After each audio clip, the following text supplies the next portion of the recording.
غندر نے بیان کیا، کہا ہم سے شعبہ نے بیان کیا، کہا کہ میں نے قتادہ سے سنا اور انہوں نے حضرت انس بن مالک رضی اللہ عنہ سے کہ نبی کریم صلی اللہ علیہ وسلم نے فرمایا، انصار میرے جسم و جان ہیں۔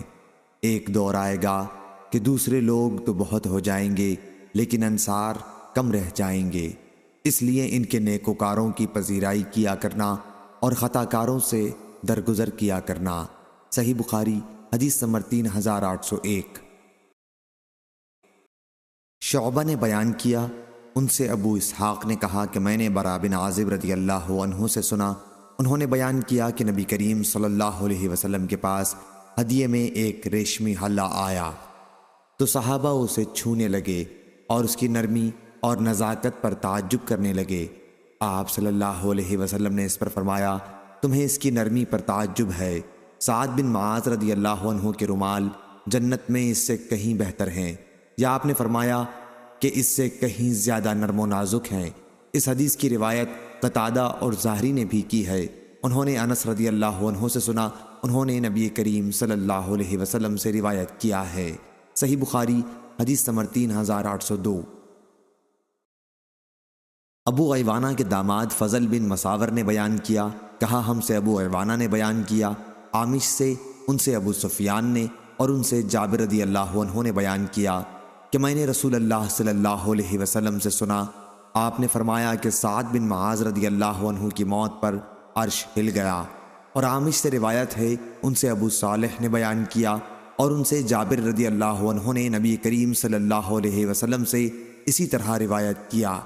ایک صاحب نے جابر رضی اللہ عنہ سے کہا کہ براء رضی اللہ عنہ تو اس طرح بیان کرتے ہیں کہ چارپائی جس پر معاذ رضی اللہ عنہ کی نعش رکھی ہوئی تھی ہل گئی تھی۔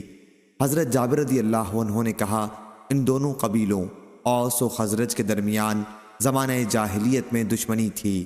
میں نے خود نبی کریم صلی اللہ علیہ وسلم کو یہ فرماتے سنا ہے کہ سعد بن معاذ رضی اللہ عنہ کی موت پر عرش رحمان ہل گیا تھا۔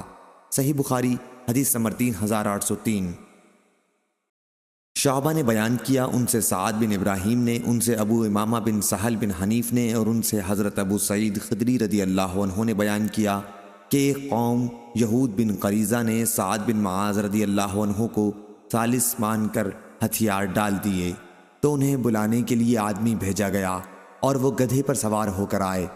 جب اس جگہ کے قریب پہنچے جسے نبی کریم صلی اللہ علیہ وسلم نے ایام جنگ میں نماز پڑھنے کے لیے منتخب کیا ہوا تھا تو آن حضرت صلی اللہ علیہ وسلم نے صحابہ سے فرمایا کہ اپنے سب سے بہتر شخص کے لیے، یا آپ نے یہ فرمایا اپنے سردار کو لینے کے لیے کھڑے ہو جاؤ۔ پھر آپ نے فرمایا، اے سعد، انہوں نے تم کو ثالث مان کر ہتھیار ڈال دیے ہیں۔ حضرت سعد رضی اللہ عنہ نے کہا، پھر میرا فیصلہ یہ ہے کہ ان کے جو لوگ جنگ کرنے والے ہیں انہیں ختم کر دیا جائے اور ان کی عورتوں بچوں کو جنگی قیدی بنا لیا جائے۔ حضرت صلی اللہ علیہ وسلم نے فرمایا، تم نے اللہ کے فیصلے کے مطابق فیصلہ کیا، یا آپ نے یہ فرمایا کہ فرشتے کے حکم کے مطابق فیصلہ کیا ہے۔ صحیح بخاری حدیث نمبر 3804۔ حبان نے بیان کیا، کہا ہم سے حمام نے بیان کیا، انہیں قتادہ نے خبر دی اور انہیں حضرت انس رضی اللہ عنہ نے کہ نبی کریم صلی اللہ علیہ وسلم کی مجلس سے اٹھ کر دو صحابی ایک تاریک رات میں اپنے گھر کی طرف جانے لگے تو ایک غیبی نور ان کے آگے آگے چل رہا تھا۔ پھر جب وہ جدا ہوئے تو ان کے ساتھ ساتھ وہ نور بھی الگ الگ ہو گیا۔ اور معمر نے ثابت سے بیان کیا اور ان سے حضرت انس رضی اللہ عنہ نے کہ اسید بن حضیر رضی اللہ عنہ اور ایک دوسرے انصاری صحابی کے ساتھ یہ کرامت پیش آئی تھی۔ اور حماد نے بیان کیا، انہیں ثابت نے خبر دی اور انہیں حضرت انس رضی اللہ عنہ نے کہ اسید بن حضیر اور عباد بن بشر رضی اللہ عنہ کے ساتھ یہ کرامت پیش آئی تھی۔ یہ نبی کریم صلی اللہ علیہ وسلم کے حوالے سے نقل کیا ہے۔ صحیح بخاری حدیث نمبر 3805۔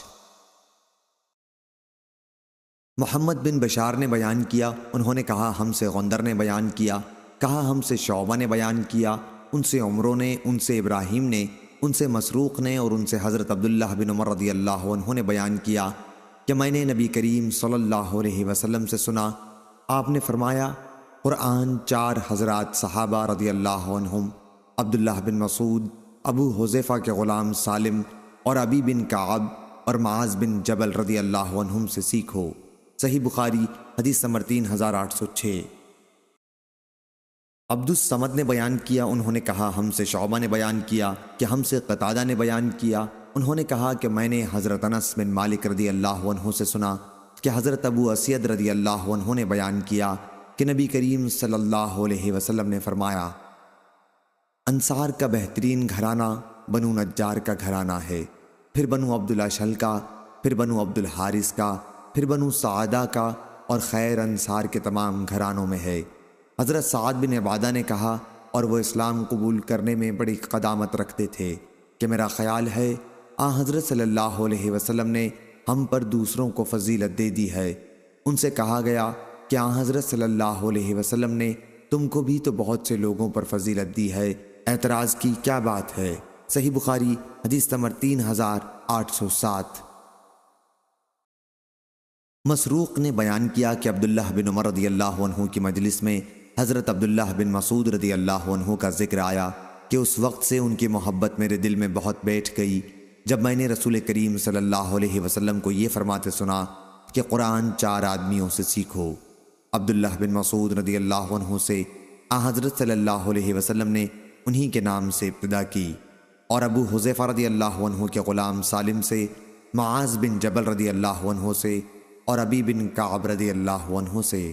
صحیح بخاری حدیث نمبر 3808۔ غندر نے بیان کیا، کہا کہ میں نے شعبہ سے سنا، انہوں نے قتادہ سے سنا، اور ان سے حضرت انس بن مالک رضی اللہ عنہ نے بیان کیا کہ نبی کریم صلی اللہ علیہ وسلم نے حضرت ابی بن کعب رضی اللہ عنہ سے فرمایا، اللہ تعالیٰ نے مجھے حکم دیا ہے کہ میں تم کو سورہ لم یکن الذین کفروا سناؤں۔ اس پر حضرت ابی بن کعب رضی اللہ عنہ بولے، کیا اللہ تعالیٰ نے میرا نام دیا ہے؟ حضرت صلی اللہ علیہ وسلم نے فرمایا کہ ہاں۔ اس پر حضرت ابی بن کعب رضی اللہ عنہ فرط مسرت سے رونے لگے۔ صحیح بخاری حدیث نمبر 3809۔ یحییٰ نے بیان کیا، کہا ہم سے شعبہ نے بیان کیا، ان سے قتادہ نے، اور ان سے حضرت انس بن مالک رضی اللہ عنہ نے، کہ نبی کریم صلی اللہ علیہ وسلم کے زمانے میں 4 آدمی جن سب کا تعلق قبیلہ انصار سے تھا قرآن مجید جمع کرنے والے تھے، ابی بن کعب، معاذ بن جبل، ابو زید اور زید بن ثابت رضی اللہ عنہم۔ میں نے پوچھا ابو زید کون ہیں؟ انہوں نے فرمایا کہ وہ میرے ایک چچا ہیں۔ صحیح بخاری حدیث نمبر 3810۔ عبد الوارث نے بیان کیا، کہا ہم سے عبدالعزیز بن صہیب نے بیان کیا، اور ان سے انس رضی اللہ عنہ نے بیان کیا کہ احد کی لڑائی کے موقع پر جب صحابہ نبی کریم صلی اللہ علیہ وسلم کے قریب سے ادھر ادھر چلنے لگے تو ابو طلحہ رضی اللہ عنہ اس وقت اپنی ایک ڈھال سے حضرت صلی اللہ علیہ وسلم کی حفاظت کر رہے تھے۔ حضرت ابو طلحہ بڑے تیر انداز تھے اور خوب کھینچ کر تیر چلایا کرتے تھے، چنانچہ اس دن 2 یا 3 کمانیں انہوں نے توڑ دی تھیں۔ اس وقت اگر کوئی مسلمان ترکش لیے ہوئے گزرتا تو حضرت صلی اللہ علیہ وسلم فرماتے کہ اس کے تیر ابو طلحہ کو دے دو۔ حضرت صلی اللہ علیہ وسلم حالات معلوم کرنے کے لیے اچک کر دیکھنے لگتے تو ابو طلحہ رضی اللہ عنہ عرض کرتے، یا نبی اللہ، آپ پر میرے ماں باپ قربان ہوں، اچک کر ملاحظہ نہ فرمائیں، کہیں کوئی تیر آپ کو نہ لگ جائے۔ میرا سینہ حضرت صلی اللہ علیہ وسلم کے سینے کی ڈھال بنا رہا، اور میں نے عائشہ بنت ابی بکر اور ام سلیم ابو طلحہ کی بیوی رضی اللہ عنہم کو دیکھا کہ اپنا ازار اٹھائے ہوئے غازیوں کی مدد میں بڑی تیزی کے ساتھ مشغول تھیں۔ اس خدمت میں ان کو انہماک و استغراق کی وجہ سے کپڑوں تک کا ہوش نہ تھا، یہاں تک کہ میں ان کی پنڈلیوں کے زیور دیکھ سکتا تھا۔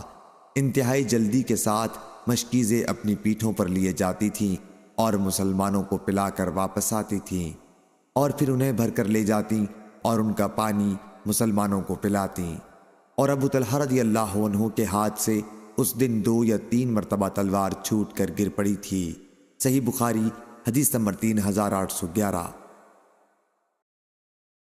عبداللہ بن یوسف نے بیان کیا، انہوں نے کہا کہ میں نے امام مالک سے سنا، وہ عمر بن عبید اللہ کے مولا ابو نضر سے بیان کرتے تھے، وہ عامر بن سعد بن ابی وقاص سے اور ان سے ان کے والد حضرت سعد بن ابی وقاص رضی اللہ عنہ نے بیان کیا کہ میں نے نبی کریم صلی اللہ علیہ وسلم سے عبداللہ بن سلام رضی اللہ عنہ کے سوا اور کسی کے متعلق یہ نہیں سنا کہ وہ اہل جنت میں سے ہیں۔ بیان کیا کہ آیت وَشَهِدَ شَاهِدٌ مِّن بَنِي إِسْرَائِيلَ سورۃ الاحقاف آیت نمبر 10 انہی کے بارے میں نازل ہوئی تھی۔ راوی حدیث عبداللہ بن یوسف نے بیان کیا کہ آیت کے نزول کے متعلق مالک کا قول ہے یا حدیث میں اسی طرح تھا۔ صحیح بخاری حدیث نمبر 3812۔ اظہر سمان نے بیان کیا ان سے ابن عون نے، ان سے محمد نے اور ان سے قیس بن عباد نے بیان کیا کہ میں مسجد نبوی میں بیٹھا ہوا تھا کہ ایک بزرگ مسجد میں داخل ہوئے جن کے چہرے پر خشوع و خضوع کے آثار ظاہر تھے۔ لوگوں نے کہا کہ یہ بزرگ جنتی لوگوں میں ہیں۔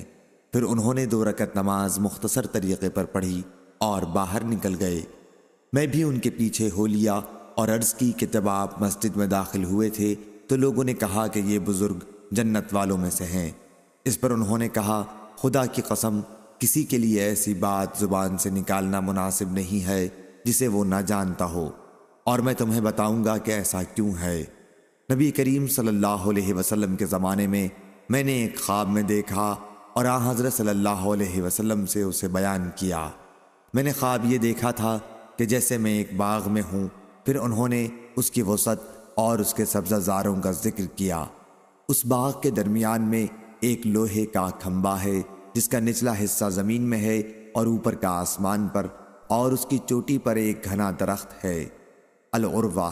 مجھ سے کہا گیا کہ اس پر چڑھ جاؤ۔ میں نے کہا کہ مجھ میں تو اتنی طاقت نہیں ہے۔ اتنے میں ایک خادم آیا اور پیچھے سے میرے کپڑے اس نے اٹھائے تو میں چڑھ گیا، اور جب میں اس کی چوٹی پر پہنچ گیا تو میں نے اس گھنے درخت کو پکڑ لیا۔ مجھ سے کہا گیا کہ اس درخت کو پوری مضبوطی کے ساتھ پکڑ لے۔ ابھی میں اسے اپنے ہاتھ سے پکڑے ہوئے تھا کہ میری نیند کھل گئی۔ یہ خواب جب میں نے حضرت صلی اللہ علیہ وسلم سے بیان کیا تو آپ نے فرمایا کہ جو باغ تم نے دیکھا ہے وہ تو اسلام ہے، اور اس میں ستون اسلام کا ستون ہے، اور عروہ گھنا درخت عروۃ الوثقی ہے، اس لیے تم سلام پر مرتے دم تک قائم رہو گے۔ یہ بزرگ حضرت عبداللہ بن سلام رضی اللہ عنہ تھے، اور مجھ سے خلیفہ نے بیان کیا، ان سے معاذ نے بیان کیا، ان سے ابن عون نے بیان کیا، ان سے محمد نے، ان سے قیس بن عباد نے بیان کیا۔ عبداللہ بن سلام رضی اللہ عنہ سے انہوں نے منصف خادم کے بجائے وصیف کا لفظ ذکر کیا۔ صحیح بخاری حدیث نمبر 3813۔ سلیمان بن حرب نے بیان کیا، کہا ہم سے شعبہ نے، ان سے سعید بن ابی بردہ نے، اور ان سے ان کے والد نے کہ میں مدینہ منورہ حاضر ہوا تو میں نے عبداللہ بن سلام رضی اللہ عنہ سے ملاقات کی۔ انہوں نے کہا آؤ تمہیں میں ستو اور کھجور کھلاؤں گا، اور تم ایک باعظمت مکان میں داخل ہوگے کہ رسول اللہ صلی اللہ علیہ وسلم بھی اس میں تشریف لے گئے تھے۔ پھر آپ نے فرمایا تمہارا قیام ایک ایسے ملک میں ہے جہاں سودی معاملات بہت عام ہیں۔ اگر تمہارا کسی شخص پر کوئی حق ہو اور پھر وہ تمہیں ایک تنکے یا جو کے ایک دانے یا ایک گھاس کے برابر بھی ہدیہ دے تو اسے قبول نہ کرنا، کیونکہ وہ بھی سود ہے۔ نظر ابو داؤد اور وہب نے اپنی روایتوں میں البیت گھر کا ذکر نہیں کیا۔ صحیح بخاری حدیث نمبر 3814۔ محمد نے بیان کیا، کہا ہم کو خبر دی عبدہ نے، انہیں ہشام بن عروہ نے، ان سے ان کے والد نے بیان کیا کہ میں نے عبداللہ بن جعفر سے سنا، انہوں نے بیان کیا کہ میں نے حضرت علی رضی اللہ عنہ سے سنا، انہوں نے بیان کیا کہ میں نے رسول اللہ صلی اللہ علیہ وسلم سے سنا۔ آپ نے فرمایا دوسری سند، اور مجھ سے صدقہ نے بیان کیا، کہا ہم کو عبدہ نے خبر دی، انہیں ہشام نے، ان سے ان کے والد نے بیان کیا کہ میں نے عبداللہ بن جعفر سے سنا، انہوں نے حضرت علی رضی اللہ عنہ سے کہ نبی کریم صلی اللہ علیہ وسلم نے فرمایا اپنے زمانے میں حضرت مریم علیہ السلام سب سے افضل عورت تھیں، اور اس امت میں حضرت خدیجہ رضی اللہ عنہا سب سے افضل ہیں۔ صحیح بخاری حدیث نمبر 3815۔ لیث نے بیان کیا، کہا کہ ہشام نے میرے پاس اپنے والد عروہ سے لکھ کر بھیجا کہ حضرت عائشہ رضی اللہ عنہا نے کہا نبی کریم صلی اللہ علیہ وسلم کی کسی بیوی کے معاملے میں نے اتنی غیرت نہیں محسوس کی جتنی حضرت خدیجہ رضی اللہ عنہا کے معاملے میں محسوس کرتی تھی۔ وہ میرے نکاح سے پہلے ہی وفات پا چکی تھیں، لیکن حضرت صلی اللہ علیہ وسلم کی زبان سے میں ان کا ذکر سنتی رہتی تھی، اور اللہ تعالیٰ نے حضرت صلی اللہ علیہ وسلم کو حکم دیا تھا کہ انہیں جنت میں موتی کے محل کی خوشخبری سنا دیں۔ حضرت صلی اللہ علیہ وسلم اگر کبھی بکری ذبح کرتے تو ان سے میل محبت رکھنے والی خواتین کو اس میں سے اتنا ہدیہ بھیجتے جو ان کے لیے کافی ہو جاتا۔ صحیح بخاری حدیث نمبر 3816۔ حمید بن عبد الرحمن نے بیان کیا، ان سے ہشام بن عروہ نے، ان سے ان کے والد نے، اور ان سے حضرت عائشہ رضی اللہ عنہا نے بیان کیا کہ حضرت خدیجہ رضی اللہ عنہا کے معاملے میں جتنی غیرت میں محسوس کرتی تھی اتنی کسی عورت کے معاملے میں نہیں کی، کیونکہ رسول اللہ صلی اللہ علیہ وسلم ان کا ذکر اکثر کیا کرتے تھے۔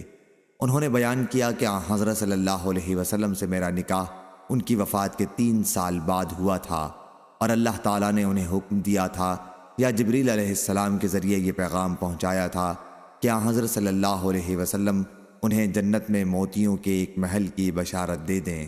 صحیح بخاری حدیث نمبر 3817۔ عمر بن محمد بن حسن نے بیان کیا، کہا ہم سے ہمارے والد نے بیان کیا، کہا ہم سے حفص نے بیان کیا، ان سے ہشام نے، ان سے ان کے والد نے، اور ان سے حضرت عائشہ رضی اللہ عنہا نے بیان کیا کہ رسول کریم صلی اللہ علیہ وسلم کی تمام بیویوں میں جتنی غیرت مجھے حضرت خدیجہ رضی اللہ عنہا سے آتی تھی اتنی کسی اور سے نہیں آتی تھی، حالانکہ انہیں میں نے دیکھا بھی نہیں تھا، لیکن حضرت صلی اللہ علیہ وسلم ان کا ذکر بکثرت فرمایا کرتے تھے، اور اگر کبھی کوئی بکری ذبح کرتے تو اس کے ٹکڑے کر کے حضرت خدیجہ رضی اللہ عنہا کی ملنے والیوں کو بھیجتے تھے۔ میں نے اکثر حضور صلی اللہ علیہ وسلم سے کہا، جیسے دنیا میں حضرت خدیجہ رضی اللہ عنہا کے سوا کوئی عورت ہے ہی نہیں۔ اس پر آپ فرماتے کہ وہ ایسی تھیں اور ایسی تھیں، اور ان سے میری اولاد ہے۔ صحیح بخاری حدیث نمبر 3818۔ یحییٰ نے بیان کیا، ان سے اسماعیل نے بیان کیا کہ میں نے حضرت عبداللہ بن ابی اوفیٰ رضی اللہ عنہ سے پوچھا، رسول اللہ صلی اللہ علیہ وسلم نے حضرت خدیجہ رضی اللہ عنہا کو بشارت دی تھی؟ انہوں نے فرمایا کہ ہاں، جنت میں موتیوں کے ایک محل کی بشارت دی تھی، جہاں نہ کوئی شور و غل ہوگا اور نہ تھکن ہوگی۔ صحیح بخاری حدیث نمبر 3819۔ محمد بن فضیل نے بیان کیا، ان سے عمارہ نے، ان سے ابو زرع نے، اور ان سے حضرت ابو ہریرہ رضی اللہ عنہ نے بیان کیا کہ جبریل علیہ السلام رسول اللہ صلی اللہ علیہ وسلم کے پاس آئے اور کہا، یا رسول اللہ صلی اللہ علیہ وسلم، خدیجہ رضی اللہ عنہا آپ کے پاس ایک برتن لیے آ رہی ہیں جس میں سالن یا فرمایا کھانا یا فرمایا پینے کی چیز ہے۔ جب وہ آپ کے پاس آئیں تو ان کے رب کی جانب سے انہیں سلام پہنچانا اور میری طرف سے بھی، اور انہیں جنت میں موتیوں کے ایک محل کی بشارت دے دیجیے گا جہاں نہ شور و ہنگامہ ہوگا اور نہ تکلیف و تھکن ہوگی۔ صحیح بخاری حدیث نمبر 3820۔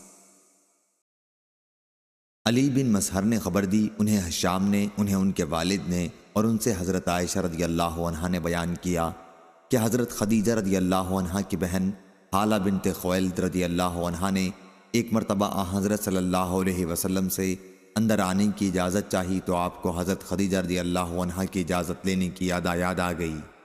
آپ چونک اٹھے اور فرمایا، اللہ، یہ تو حالہ ہیں۔ حضرت عائشہ رضی اللہ عنہا نے کہا کہ مجھے اس پر بڑی غیرت آئی۔ میں نے کہا، آپ قریش کی کس بوڑھی کا ذکر کیا کرتے ہیں جس کے مسوڑوں پر بھی دانتوں کے ٹوٹ جانے کی وجہ سے صرف سرخی باقی رہ گئی تھی، اور جسے مرے ہوئے بھی ایک زمانہ گزر چکا ہے؟ اللہ تعالیٰ نے آپ کو اس سے بہتر بیوی دے دی ہے۔ صحیح بخاری حدیث نمبر 3821۔ خالد نے بیان کیا کہ میں نے قیس سے سنا، انہوں نے بیان کیا کہ حضرت جریر بن عبداللہ رضی اللہ عنہ نے فرمایا، جب سے میں اسلام میں داخل ہوا رسول اللہ صلی اللہ علیہ وسلم نے مجھے گھر کے اندر آنے سے نہیں روکا۔ جب بھی میں نے اجازت چاہی اور جب بھی آپ مجھے دیکھتے تو مسکراتے۔ صحیح بخاری حدیث نمبر 3822۔ اور قیس سے روایت ہے کہ حضرت جریر بن عبداللہ رضی اللہ عنہ نے فرمایا، زمانہ جاہلیت میں ذوالخصا نامی ایک بتکدہ تھا، اسے الکعبۃ الیمانیہ یا الکعبۃ الشامیہ بھی کہتے تھے۔ حضرت صلی اللہ علیہ وسلم نے مجھ سے فرمایا، ذوالخلصہ کے وجود سے میں جس اذیت میں مبتلا ہوں، کیا تم مجھے اس سے نجات دلا سکتے ہو؟ انہوں نے بیان کیا کہ پھر قبیلہ احمس کے 150 سواروں کو میں لے کر چلا۔ انہوں نے بیان کیا اور ہم نے بتکدے کو ڈھا دیا اور اس میں جو تھے ان کو قتل کر دیا۔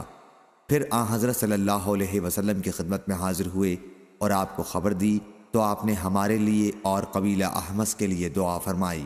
صحیح بخاری حدیث نمبر 3823۔ اسماعیل بن خلیل نے بیان کیا، کہا ہم سے سلمہ بن رجاء نے، انہیں ہشام بن عروہ نے، انہیں ان کے والد نے اور ان سے عائشہ رضی اللہ عنہا نے بیان کیا کہ احد کی لڑائی میں جب مشرکین ہار چکے تو ابلیس نے چلا کر کہا، اے اللہ کے بندو، پیچھے والوں کو قتل کرو۔ چنانچہ آگے کے مسلمان پیچھے والوں پر پل پڑے اور انہیں قتل کرنا شروع کر دیا۔ حذیفہ رضی اللہ عنہ نے جو دیکھا تو ان کے والد یمان رضی اللہ عنہ بھی وہیں موجود تھے۔ انہوں نے پکار کر کہا، اے اللہ کے بندو، یہ تو میرے والد ہیں، میرے والد۔ عائشہ رضی اللہ عنہا نے بیان کیا کہ اللہ کی قسم اس وقت تک لوگ وہاں سے نہیں ہٹے جب تک انہیں قتل نہ کر لیا۔ حذیفہ رضی اللہ عنہ نے صرف اتنا کہا، اللہ تمہاری مغفرت کرے۔ ہشام نے بیان کیا کہ اللہ کی قسم حذیفہ رضی اللہ عنہ برابر یہ کلمہ دعائیہ کہتے رہے کہ اللہ ان کے والد پر حملہ کرنے والوں کو بخشے جو کہ محض غلط فہمی کی وجہ سے یہ حرکت کر بیٹھے۔ یہ دعا وہ مرتے دم تک کرتے رہے۔ صحیح بخاری حدیث نمبر 3824۔ عبداللہ نے خبر دی، انہیں یونس نے خبر دی، انہیں زہری نے، ان سے عروہ نے بیان کیا کہ حضرت عائشہ رضی اللہ عنہا نے بیان کیا، حضرت ہند بنت عتبہ رضی اللہ عنہا رسول اللہ صلی اللہ علیہ وسلم کی خدمت میں اسلام لانے کے بعد حاضر ہوئیں اور کہنے لگیں، یا رسول اللہ صلی اللہ علیہ وسلم، روئے زمین پر کسی گھرانے کی ذلت آپ کے گھرانے کی ذلت سے زیادہ میرے لیے خوشی کا باعث نہیں تھی، لیکن آج کسی گھرانے کی عزت روئے زمین پر آپ صلی اللہ علیہ وسلم کے گھرانے کی عزت سے زیادہ میرے لیے خوشی کی وجہ نہیں ہے۔ حضرت صلی اللہ علیہ وسلم نے فرمایا، اس میں ابھی اور ترقی ہوگی، اس ذات کی قسم جس کے ہاتھ میں میری جان ہے۔ پھر ہند نے کہا، یا رسول اللہ، ابو سفیان بہت بخیل ہیں، تو کیا اس میں کچھ حرج ہے اگر میں ان کے مال میں سے ان کی اجازت کے بغیر بال بچوں کو کھلا دیا اور پلا دیا کروں؟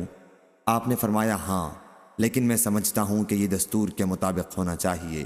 صحیح بخاری حدیث نمبر 3825۔ فضیل بن سلیمان نے بیان کیا، ان سے موسیٰ نے بیان کیا، ان سے سالم بن عبداللہ نے بیان کیا اور ان سے حضرت عبداللہ بن عمر رضی اللہ عنہ نے کہ نبی کریم صلی اللہ علیہ وسلم کی زید بن عمرو بن نفیل رضی اللہ عنہ سے وادی بلدہ کے نشیبی علاقے میں ملاقات ہوئی۔ یہ قصہ نزول وحی سے پہلے کا ہے۔ پھر حضرت صلی اللہ علیہ وسلم کے سامنے ایک دسترخوان بچھایا گیا تو زید بن عمرو بن نفیل نے کھانے سے انکار کر دیا، اور جن لوگوں نے دسترخوان بچھایا تھا ان سے کہا کہ اپنے بتوں کے نام پر جو تم ذبیحہ کرتے ہو میں اسے نہیں کھاتا، میں تو بس وہی ذبیحہ کھایا کرتا ہوں جس پر صرف اللہ کا نام لیا گیا ہو۔ زید بن عمرو قریش پر ان کے ذبیحے کے بارے میں عیب بیان کرتے اور کہتے تھے کہ بکری کو پیدا تو کیا ہے اللہ تعالیٰ نے، اسی نے اس کے لیے آسمان سے پانی برسایا ہے، اسی نے اس کے لیے زمین سے گھاس اگائی، پھر تم اللہ کے سوا دوسرے بتوں کے ناموں پر اسے ذبح کرتے ہو۔ زید نے یہ کلمات ان کے ان کاموں پر اعتراض اور ان کے اس عمل کو بہت بڑی غلطی قرار دیتے ہوئے کہے تھے۔ صحیح بخاری حدیث نمبر 3826۔ سالم بن عبداللہ نے بیان کیا اور مجھے یقین ہے کہ انہوں نے یہ ابن عمر رضی اللہ عنہ سے بیان کیا تھا کہ زید بن عمرو بن نفیل شام گئے، دین خالص کی تلاش میں نکلے، وہاں وہ ایک یہودی عالم سے ملے تو انہوں نے ان کے دین کے بارے میں پوچھا اور کہا ممکن ہے میں تمہارا دین اختیار کر لوں، اس لیے تم مجھے اپنے دین کے متعلق بتاؤ۔ یہودی عالم نے کہا کہ ہمارے دین میں تم اس وقت تک داخل نہیں ہو سکتے جب تک تم اللہ کے غضب کے ایک حصے کے لیے تیار نہ ہو جاؤ۔ اس پر زید رضی اللہ عنہ نے کہا کہ واہ، میں اللہ کے غضب ہی سے بھاگ کر آیا ہوں، پھر خدا کے غضب کو میں اپنے اوپر کبھی نہ لوں گا اور نہ مجھ کو اسے اٹھانے کی طاقت ہے۔ کیا تم مجھے کسی اور دوسرے دین کا کچھ پتہ بتا سکتے ہو؟ اس عالم نے کہا میں نہیں جانتا، کوئی دین سچا ہو تو دین حنیف ہو، زید نے پوچھا دین حنیف کیا ہے؟ اس عالم نے کہا کہ ابراہیم علیہ السلام کا دین، جو نہ یہودی تھے اور نہ نصرانی، اور وہ اللہ کے سوا کسی کی عبادت نہیں کرتے تھے۔ زید وہاں سے چلے آئے اور ایک نصرانی پادری سے ملے، ان سے بھی اپنا خیال بیان کیا۔ اس نے بھی یہی کہا کہ تم ہمارے دین میں آؤ گے تو اللہ تعالیٰ کی لعنت میں سے ایک حصہ لوگے۔ زید رضی اللہ عنہ نے کہا میں اللہ کی لعنت سے ہی بچنے کے لیے تو یہ سب کچھ کر رہا ہوں، اللہ کی لعنت اٹھانے کی مجھ میں طاقت نہیں، اور نہ میں اس کا یہ غضب کسی طرح اٹھا سکتا ہوں۔ کیا تم میرے لیے اس کے سوا کوئی اور دین بتلا سکتے ہو؟ پادری نے کہا کہ میری نظر میں ہے تو صرف ایک دین حنیف سچا دین ہے۔ زید نے پوچھا دین حنیف کیا ہے؟ کہا کہ وہ دین ابراہیم علیہ السلام ہے، جو نہ یہودی تھے اور نہ نصرانی، اور اللہ کے سوا وہ کسی کی پوجا نہیں کرتے تھے۔ زید نے جب دین ابراہیم علیہ السلام کے بارے میں ان کی یہ رائے سنی تو وہاں سے روانہ ہو گئے، اور اس سرزمین سے باہر نکل کر اپنے دونوں ہاتھ آسمان کی طرف اٹھائے اور یہ دعا کی، اے اللہ، میں گواہی دیتا ہوں کہ میں دین ابراہیم پر ہوں۔ صحیح بخاری حدیث نمبر 3827۔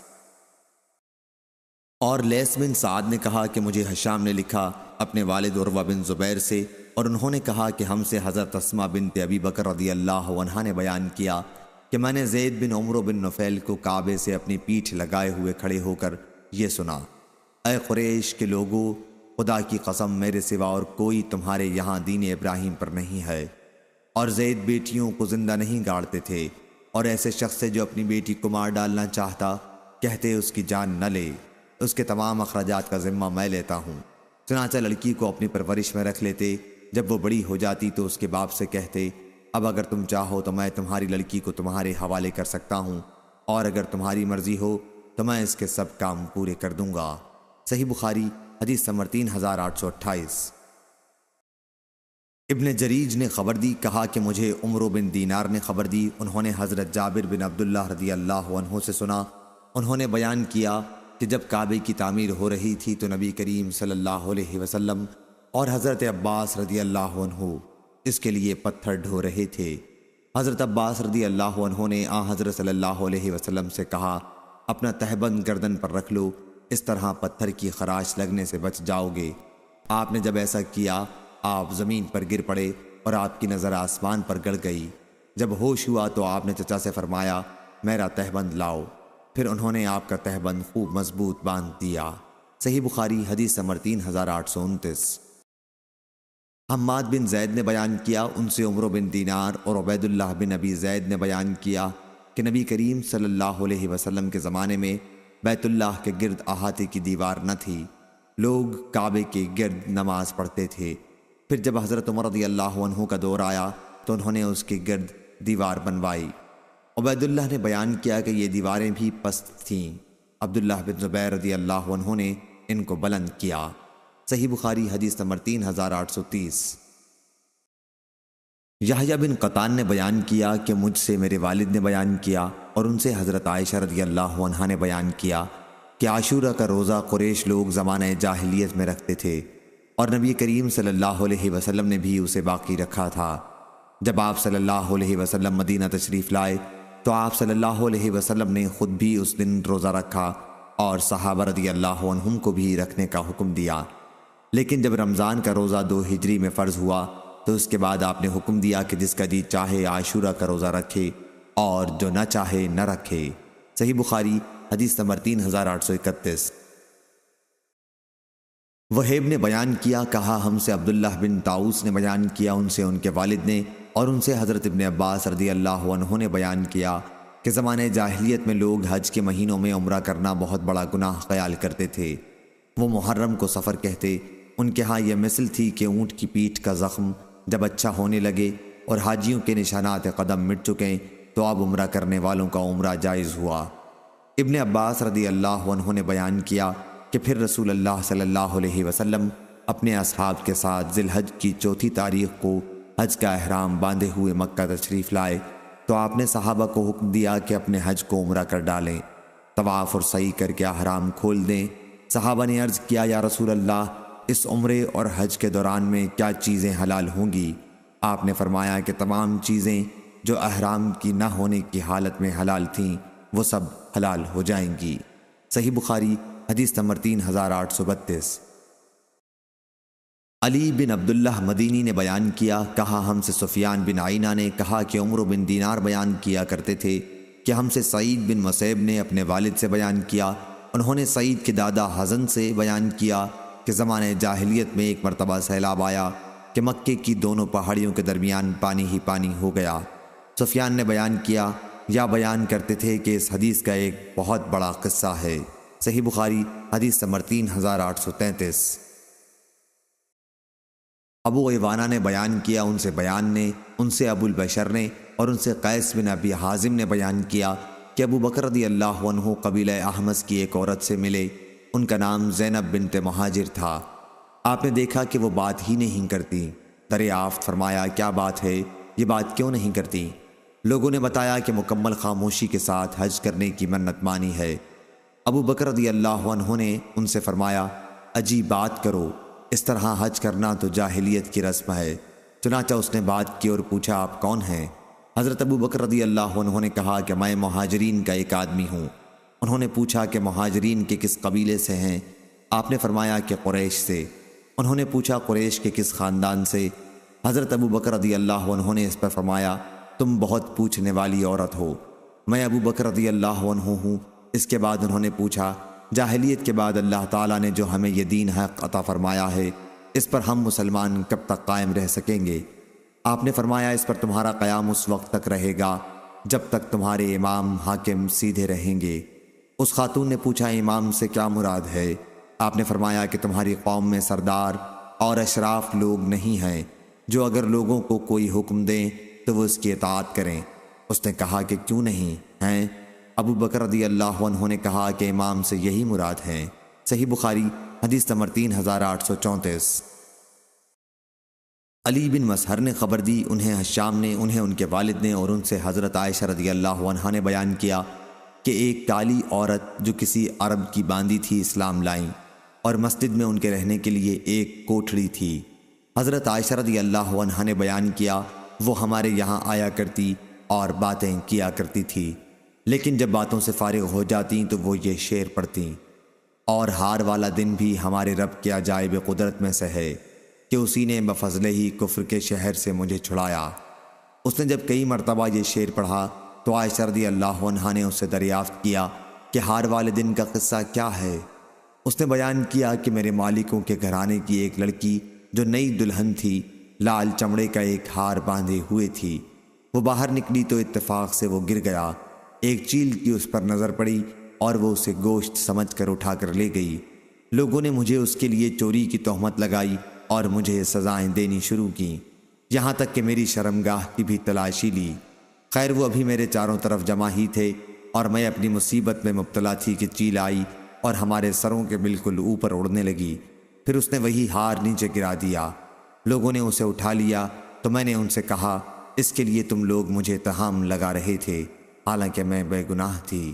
صحیح بخاری حدیث نمبر 3835۔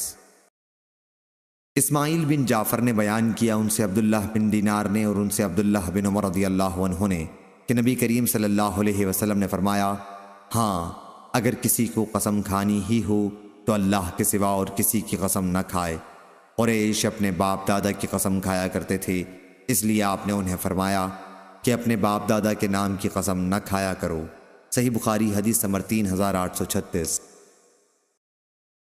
یحییٰ بن سلیمان نے بیان کیا، کہا مجھ سے عبداللہ بن وہب نے بیان کیا کہ مجھے عمرو بن حارث نے خبر دی، ان سے عبد الرحمن بن قاسم نے بیان کیا کہ قاسم بن محمد ان کے والد جنازے کے آگے آگے چلا کرتے تھے اور جنازے کو دیکھ کر کھڑے نہیں ہوتے تھے۔ حضرت عائشہ رضی اللہ عنہا کے حوالے سے وہ بیان کرتے تھے کہ زمانے جاہلیت میں لوگ جنازے کے لیے کھڑے ہو جایا کرتے تھے اور اسے دیکھ کر کہتے تھے کیا اے مرنے والے، جس طرح اپنی زندگی میں تو اپنے گھر والوں کے ساتھ تھا اب ویسا ہی کسی پرندے کے بھیس میں ہے۔ صحیح بخاری حدیث نمبر 3837۔ عبد الرحمن نے بیان کیا، انہوں نے کہا ہم سے سفیان نے بیان کیا، ان سے ابو اسحاق نے بیان کیا، ان سے عمرو بن میمون نے بیان کیا کہ حضرت عمر رضی اللہ عنہ نے کہا جب تک دھوپ سبیر پہاڑی پر نہ جاتی قریش حج میں مزدلفہ سے نہیں نکلا کرتے تھے۔ نبی کریم صلی اللہ علیہ وسلم نے ان کی مخالفت کی اور سورج نکلنے سے پہلے آپ نے وہاں سے کوچ کیا۔ صحیح بخاری حدیث نمبر 3838۔ اسحاق بن ابراہیم نے بیان کیا، کہا کہ میں نے ابو اسامہ سے پوچھا، کیا تم لوگوں سے یحییٰ بن محلب نے یہ حدیث بیان کی تھی کہ ان سے حسین نے بیان کیا؟ ان سے اکرمہ نے قرآن مجید کی آیت میں وَكَأْسًا دِحَاقًا کے متعلق فرمایا کہ معنی ہے بھرا ہوا پیالہ جس کا مسلسل دور چلے۔ صحیح بخاری حدیث نمبر 3839۔ اکرمہ نے بیان کیا اور حضرت عبداللہ بن عباس رضی اللہ عنہ نے بیان کیا کہ میں نے اپنے والد سے یہ سنا، وہ کہتے تھے کہ زمانہ جاہلیت میں یہ لفظ استعمال کرتے تھے، اسقنا کاسن دہاقا، یعنی ہم کو بھرپور جام شراب پلاتے رہو۔ صحیح بخاری حدیث نمبر 3840۔ سفیان نے بیان کیا، ان سے عبد الملک نے، ان سے ابو سلمہ نے، ان سے حضرت ابو ہریرہ رضی اللہ عنہ نے کہ نبی کریم صلی اللہ علیہ وسلم نے فرمایا، سب سے سچی بات جو کوئی شاعر کہہ سکتا تھا وہ لبید شاعر نے کہی، ہاں اللہ کے سوا ہر چیز باطل ہے۔ اور امیہ بن ابی سلط جاہلیت کا ایک شاعر مسلمان ہونے کے قریب تھا۔ صحیح بخاری حدیث نمبر 3841۔ اسماعیل نے بیان کیا، کہا مجھ سے میرے بھائی نے بیان کیا، ان سے سلیمان نے، ان سے یحییٰ بن سعید نے، ان سے عبد الرحمن بن قاسم نے، ان سے قاسم بن محمد نے، اور ان سے عائشہ رضی اللہ عنہا نے بیان کیا کہ حضرت ابو بکر رضی اللہ عنہ کا ایک غلام تھا جو روزانہ انہیں کچھ کمائی دیا کرتا تھا، اور حضرت ابو بکر رضی اللہ عنہ اسے اپنی ضروریات میں استعمال کیا کرتے تھے۔ ایک دن وہ غلام کوئی چیز لایا اور حضرت ابو بکر رضی اللہ عنہ نے بھی اس میں سے کھا لیا۔ پھر غلام نے کہا، آپ کو معلوم ہے یہ کیسی کمائی سے ہے؟ آپ نے دریافت فرمایا، کیسی سے ہے؟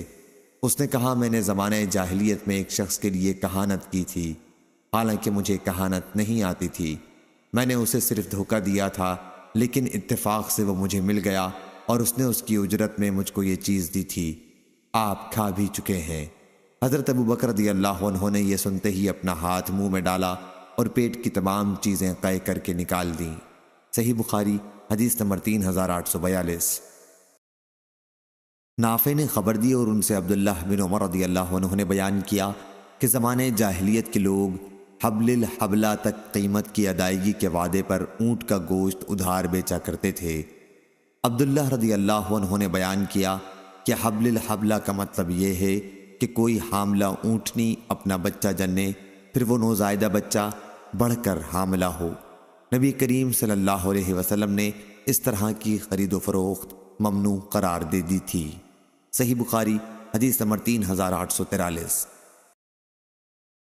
مہدی نے بیان کیا، انہوں نے کہا کہ غیلان بن جریر نے بیان کیا کہ ہم انس بن مالک رضی اللہ عنہ کی خدمت میں حاضر ہوتے تھے، وہ ہم سے انصار کے متعلق بیان فرمایا کرتے تھے اور مجھ سے فرماتے کہ تمہاری قوم نے فلاں موقع پر یہ کارنامہ انجام دیا، فلاں موقع پر یہ کارنامہ انجام دیا۔ صحیح بخاری حدیث نمبر 3844۔ قطن ابو الحیثم نے کہا، ہم سے ابو یزید مدنی نے، ان سے اکرمہ نے اور ان سے ابن عباس رضی اللہ عنہ نے بیان کیا، جاہلیت میں سب سے پہلا قسامہ ہمارے ہی قبیلے بنی ہاشم میں ہوا تھا۔ بنو ہاشم کے ایک شخص عمرو بن علقمہ کو قریش کے کسی دوسرے خاندان کے ایک شخص خداش بن عبداللہ عامری نے نوکر پر رکھا۔ اب یہ ہاشمی نوکر اپنے صاحب کے ساتھ اس کے اونٹ لے کر شام کی طرف چلا۔ وہاں کہیں اس نوکر کے پاس سے ایک دوسرا ہاشمی شخص گزرا، اس کی بوری کا بندھن ٹوٹ گیا تھا۔ اس نے اپنے نوکر بھائی سے التجا کی، میری مدد کر اونٹ باندھنے کی، مجھے ایک رسی دے دے، میں اس سے اپنا تھیلا باندھوں، اگر رسی نہ ہوگی تو وہ بھاگ جائے گا۔ اس نے ایک رسی اسے دے دی اور اس نے اپنی بوری کا منہ اس سے باندھ لیا اور چلا گیا۔ پھر جب ان نوکر اور صاحب نے ایک منزل پر پڑاؤ کیا تو تمام اونٹ باندھے گئے، لیکن ایک اونٹ کھلا رہا۔ جس صاحب نے ہاشمی کو نوکری پر اپنے ساتھ رکھا تھا، اس نے پوچھا، سب اونٹ تو باندھے، یہ اونٹ کیوں نہیں باندھا گیا؟ کیا بات ہے؟ نوکر نے کہا، اس کی رسی موجود نہیں ہے۔ صاحب نے پوچھا، کہاں ہے اس کی رسی؟ اور غصے میں آ کر ایک لکڑی اس پر پھینک ماری۔ اس کی موت آن پہنچی۔ اس کے مرنے سے پہلے وہاں سے ایک یمنی شخص گزر رہا تھا۔ ہاشمی نوکر نے پوچھا، کیا حج کے لیے ہر سال تم مکہ جاتے ہو؟ اس نے کہا ابھی تو ارادہ نہیں ہے، لیکن میں کبھی جاتا رہتا ہوں۔ اس نوکر نے کہا جب بھی تم مکہ پہنچو کیا میرا ایک پیغام پہنچا دو گے؟ اس نے کہا ہاں پہنچا دوں گا۔ اس نوکر نے کہا کہ جب بھی تم حج کے لیے جاؤ تو پکارنا اے قریش کے لوگوں، جب وہ تمہارے پاس جمع ہو جائیں تو پکارنا اے بنی ہاشم، جب وہ تمہارے پاس آ جائیں تو ان سے ابو طالب کا پوچھنا اور انہیں بتلانا کہ فلاں شخص نے مجھے ایک رسی کے لیے قتل کر دیا۔ اس وصیت کے بعد وہ نوکر مر گیا۔ پھر جب اس کا صاحب مکہ آیا تو ابو طالب کے یہاں بھی گیا۔ جناب ابو طالب نے دریافت کیا ہمارے قبیلے کے جس شخص کو تم اپنے ساتھ نوکری کے لیے لے گئے تھے اس کا کیا ہوا؟ اس نے کہا کہ وہ بیمار ہو گیا تھا، میں نے خدمت کرنے میں کوئی کسر نہیں اٹھا رکھی، لیکن وہ مر گیا تو میں نے اسے دفن کر دیا۔ ابو طالب نے کہا کہ اس کے لیے تمہاری طرف سے یہی ہونا چاہیے تھا۔ ایک مدت کے بعد وہی یمنی شخص جسے ہاشمی نوکر نے پیغام پہنچانے کی وصیت کی تھی موسم حج میں آیا اور آواز دی اے قریش کے لوگوں نے بتایا کہ یہاں قریش ہیں۔ اس نے آواز دی اے بنی ہاشم، لوگوں نے بتایا کہ بنی ہاشم یہ ہیں۔ اس نے پوچھا ابو طالب کہاں ہیں؟ لوگوں نے بتایا تو اس نے کہا کہ فلاں شخص نے مجھے ایک پیغام پہنچانے کے لیے کہا تھا کہ فلاں شخص نے اسے ایک رسی کی وجہ سے قتل کر دیا ہے۔ اب جناب ابو طالب اس صاحب کے یہاں آئے اور کہا کہ ان 3 چیزوں میں سے کوئی چیز پسند کر لو، اگر تم چاہو تو 100 اونٹ دیت میں دے دو کیونکہ تم نے ہمارے قبیلے کے آدمی کو قتل کیا ہے، اور اگر چاہو تو تمہاری قوم کے 50 آدمی اس کی قسم کھا لیں کہ تم نے اسے قتل نہیں کیا۔ اگر تم اس پر تیار نہیں تو ہم تمہیں اس کے بدلے میں قتل کر دیں گے۔ وہ شخص اپنی قوم کے پاس آیا تو وہ اس کے لیے تیار ہو گئے کہ ہم قسم کھا لیں گے۔ پھر بنو ہاشم کی ایک عورت ابو طالب کے پاس آئی جو اسی قبیلے کے ایک شخص سے بیاہی ہوئی تھی اور اپنے اس شوہر سے اس کا بچہ بھی تھا۔ اس نے کہا اے ابو طالب آپ مہربانی کریں اور میرے اس لڑکے کو ان 50 آدمیوں میں معاف کر دیں، اور جہاں قسمیں لی جاتی ہیں یعنی رکن اور مقام ابراہیم کے درمیان اس سے وہاں قسم نہ لیں۔ حضرت ابو طالب نے اسے معاف کر دیا۔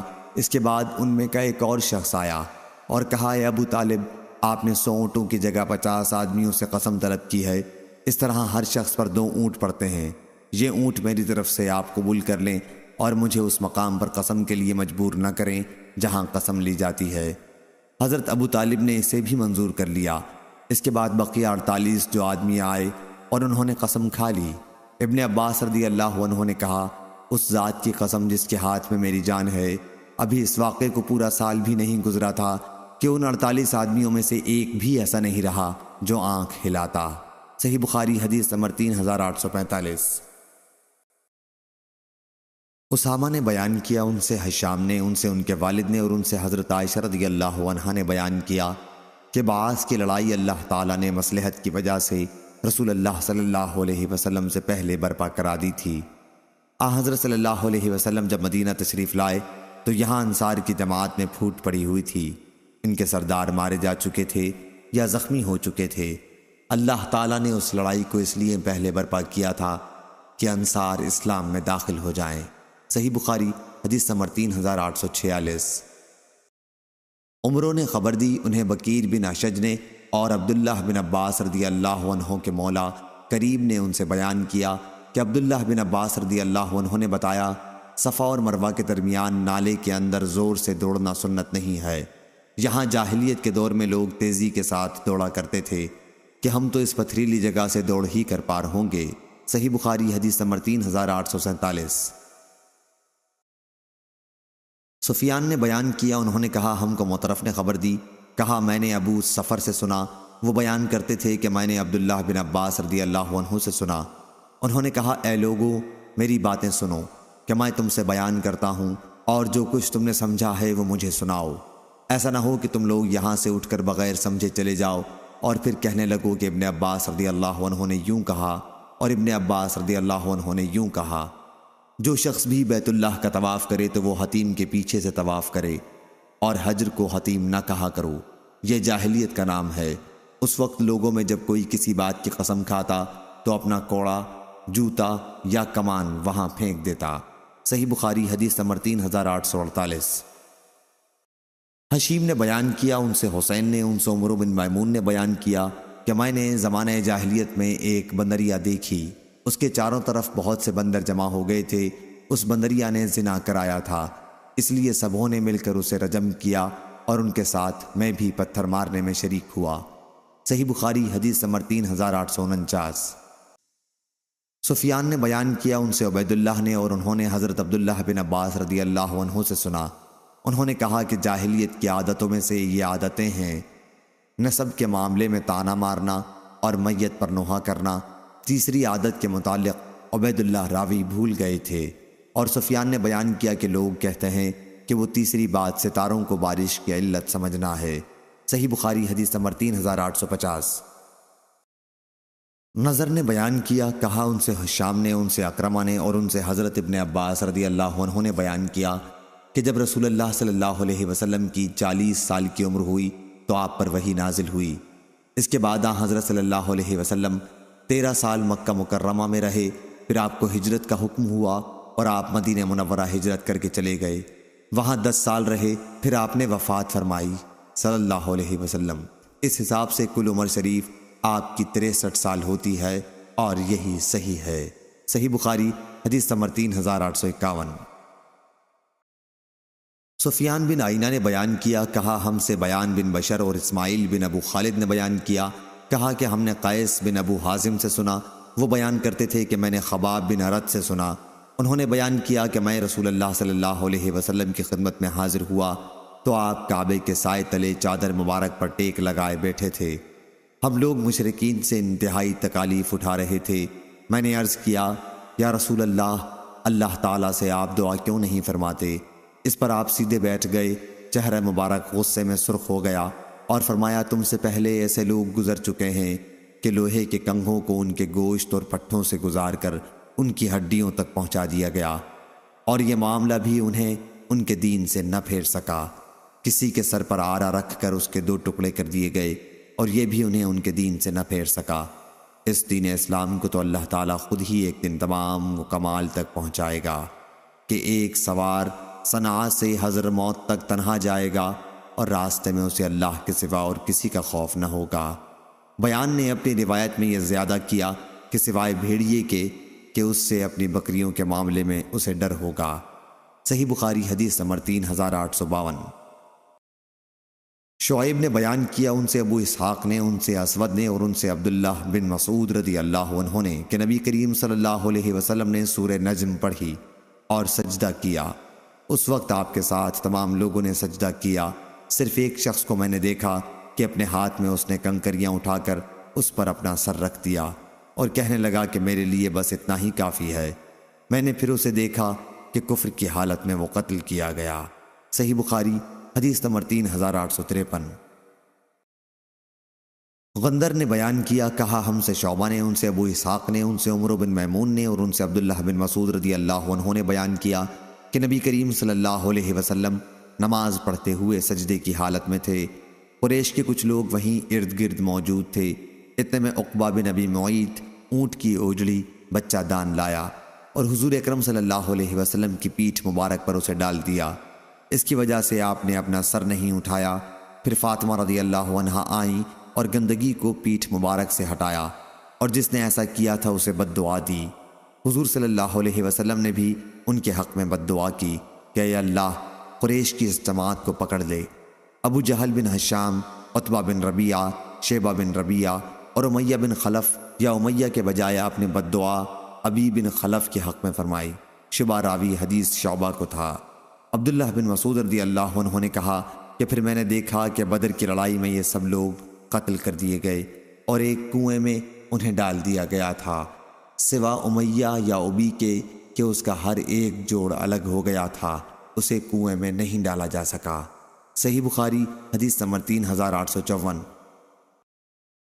جریر نے بیان کیا، ان سے منصور نے کہا مجھ سے سعید بن جبیر نے بیان کیا، یا منصور نے اس طرح بیان کیا کہ مجھ سے حکم نے بیان کیا، ان سے سعید بن جبیر نے بیان کیا کہ مجھ سے عبد الرحمن بن ابزہ رضی اللہ عنہ نے کہا کہ حضرت ابن عباس رضی اللہ عنہ سے ان دونوں آیتوں کے متعلق پوچھو کہ ان میں مطابقت کس طرح پیدا کی جائے۔ ایک آیت وَلَا تَقْتُلُوا النَّفْسَ الَّتِي حَرَّمَ اللَّهُ، اور دوسری آیت وَمَن يَقْتُلْ مُؤْمِنًا مُتَعَمِّدًا ابن عباس رضی اللہ عنہ سے میں نے پوچھا تو انہوں نے بتلایا کہ جب سورۃ الفرقان کی آیت نازل ہوئی تو مشرکین مکہ نے کہا، ہم نے تو ان جانوں کا بھی خون کیا ہے جن کے قتل کو اللہ تعالیٰ نے حرام قرار دیا تھا۔ ہم اللہ کے سوا دوسرے معبودوں کی عبادت بھی کرتے رہے ہیں اور بدکاریوں کا بھی ہم نے ارتکاب کیا ہے۔ اس پر اللہ تعالیٰ نے آیت نازل فرمائی، الا من تاب و امن، وہ لوگ اس حکم سے الگ ہیں جو توبہ کر لیں اور ایمان لائیں، تو یہ آیت ان کے حق میں نہیں ہے۔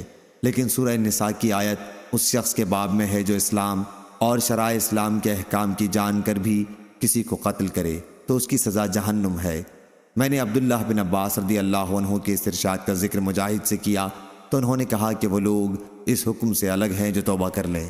صحیح بخاری حدیث نمبر 3855۔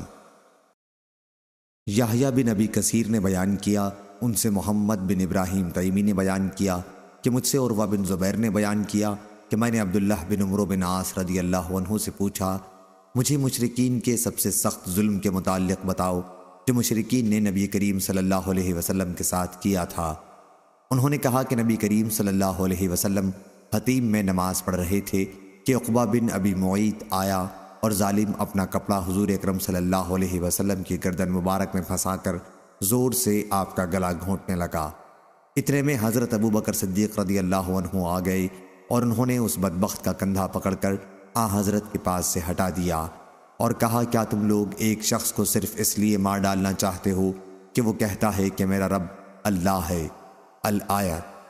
عیاش بن ولید کے ساتھ اس روایت کی مطابقت ابن اسحاق نے کی اور بیان کیا کہ مجھ سے یحییٰ بن عروہ نے بیان کیا اور ان سے عروہ نے کہ میں نے حضرت عبداللہ بن عمرو رضی اللہ عنہ سے پوچھا، اور عبدہ نے بیان کیا ان سے ہشام نے ان سے ان کے والد نے کہ حضرت عمرو بن عاص رضی اللہ عنہ سے کہا گیا، اور محمد بن عمرو نے بیان کیا ان سے ابو سلمہ نے، اس میں یوں ہے کہ مجھ سے حضرت عمرو بن عاص رضی اللہ عنہ نے بیان کیا۔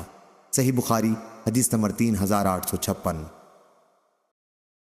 عبداللہ بن حماد عاملی نے بیان کیا، کہا کہ مجھ سے یحییٰ بن معین نے بیان کیا، کہا ہم سے اسماعیل بن مجاہد نے بیان کیا، ان سے بیان نے، ان سے وبرہ نے اور ان سے حمام بن حارث نے بیان کیا کہ عمار بن یاسر رضی اللہ عنہ نے کہا، میں نے رسول اللہ صلی اللہ علیہ وسلم کو اس حالت میں بھی دیکھا ہے جب حضرت صلی اللہ علیہ وسلم کے ساتھ 5 غلام، 2 عورتوں اور ابو بکر صدیق رضی اللہ عنہ کے سوا اور کوئی مسلمان نہیں تھا۔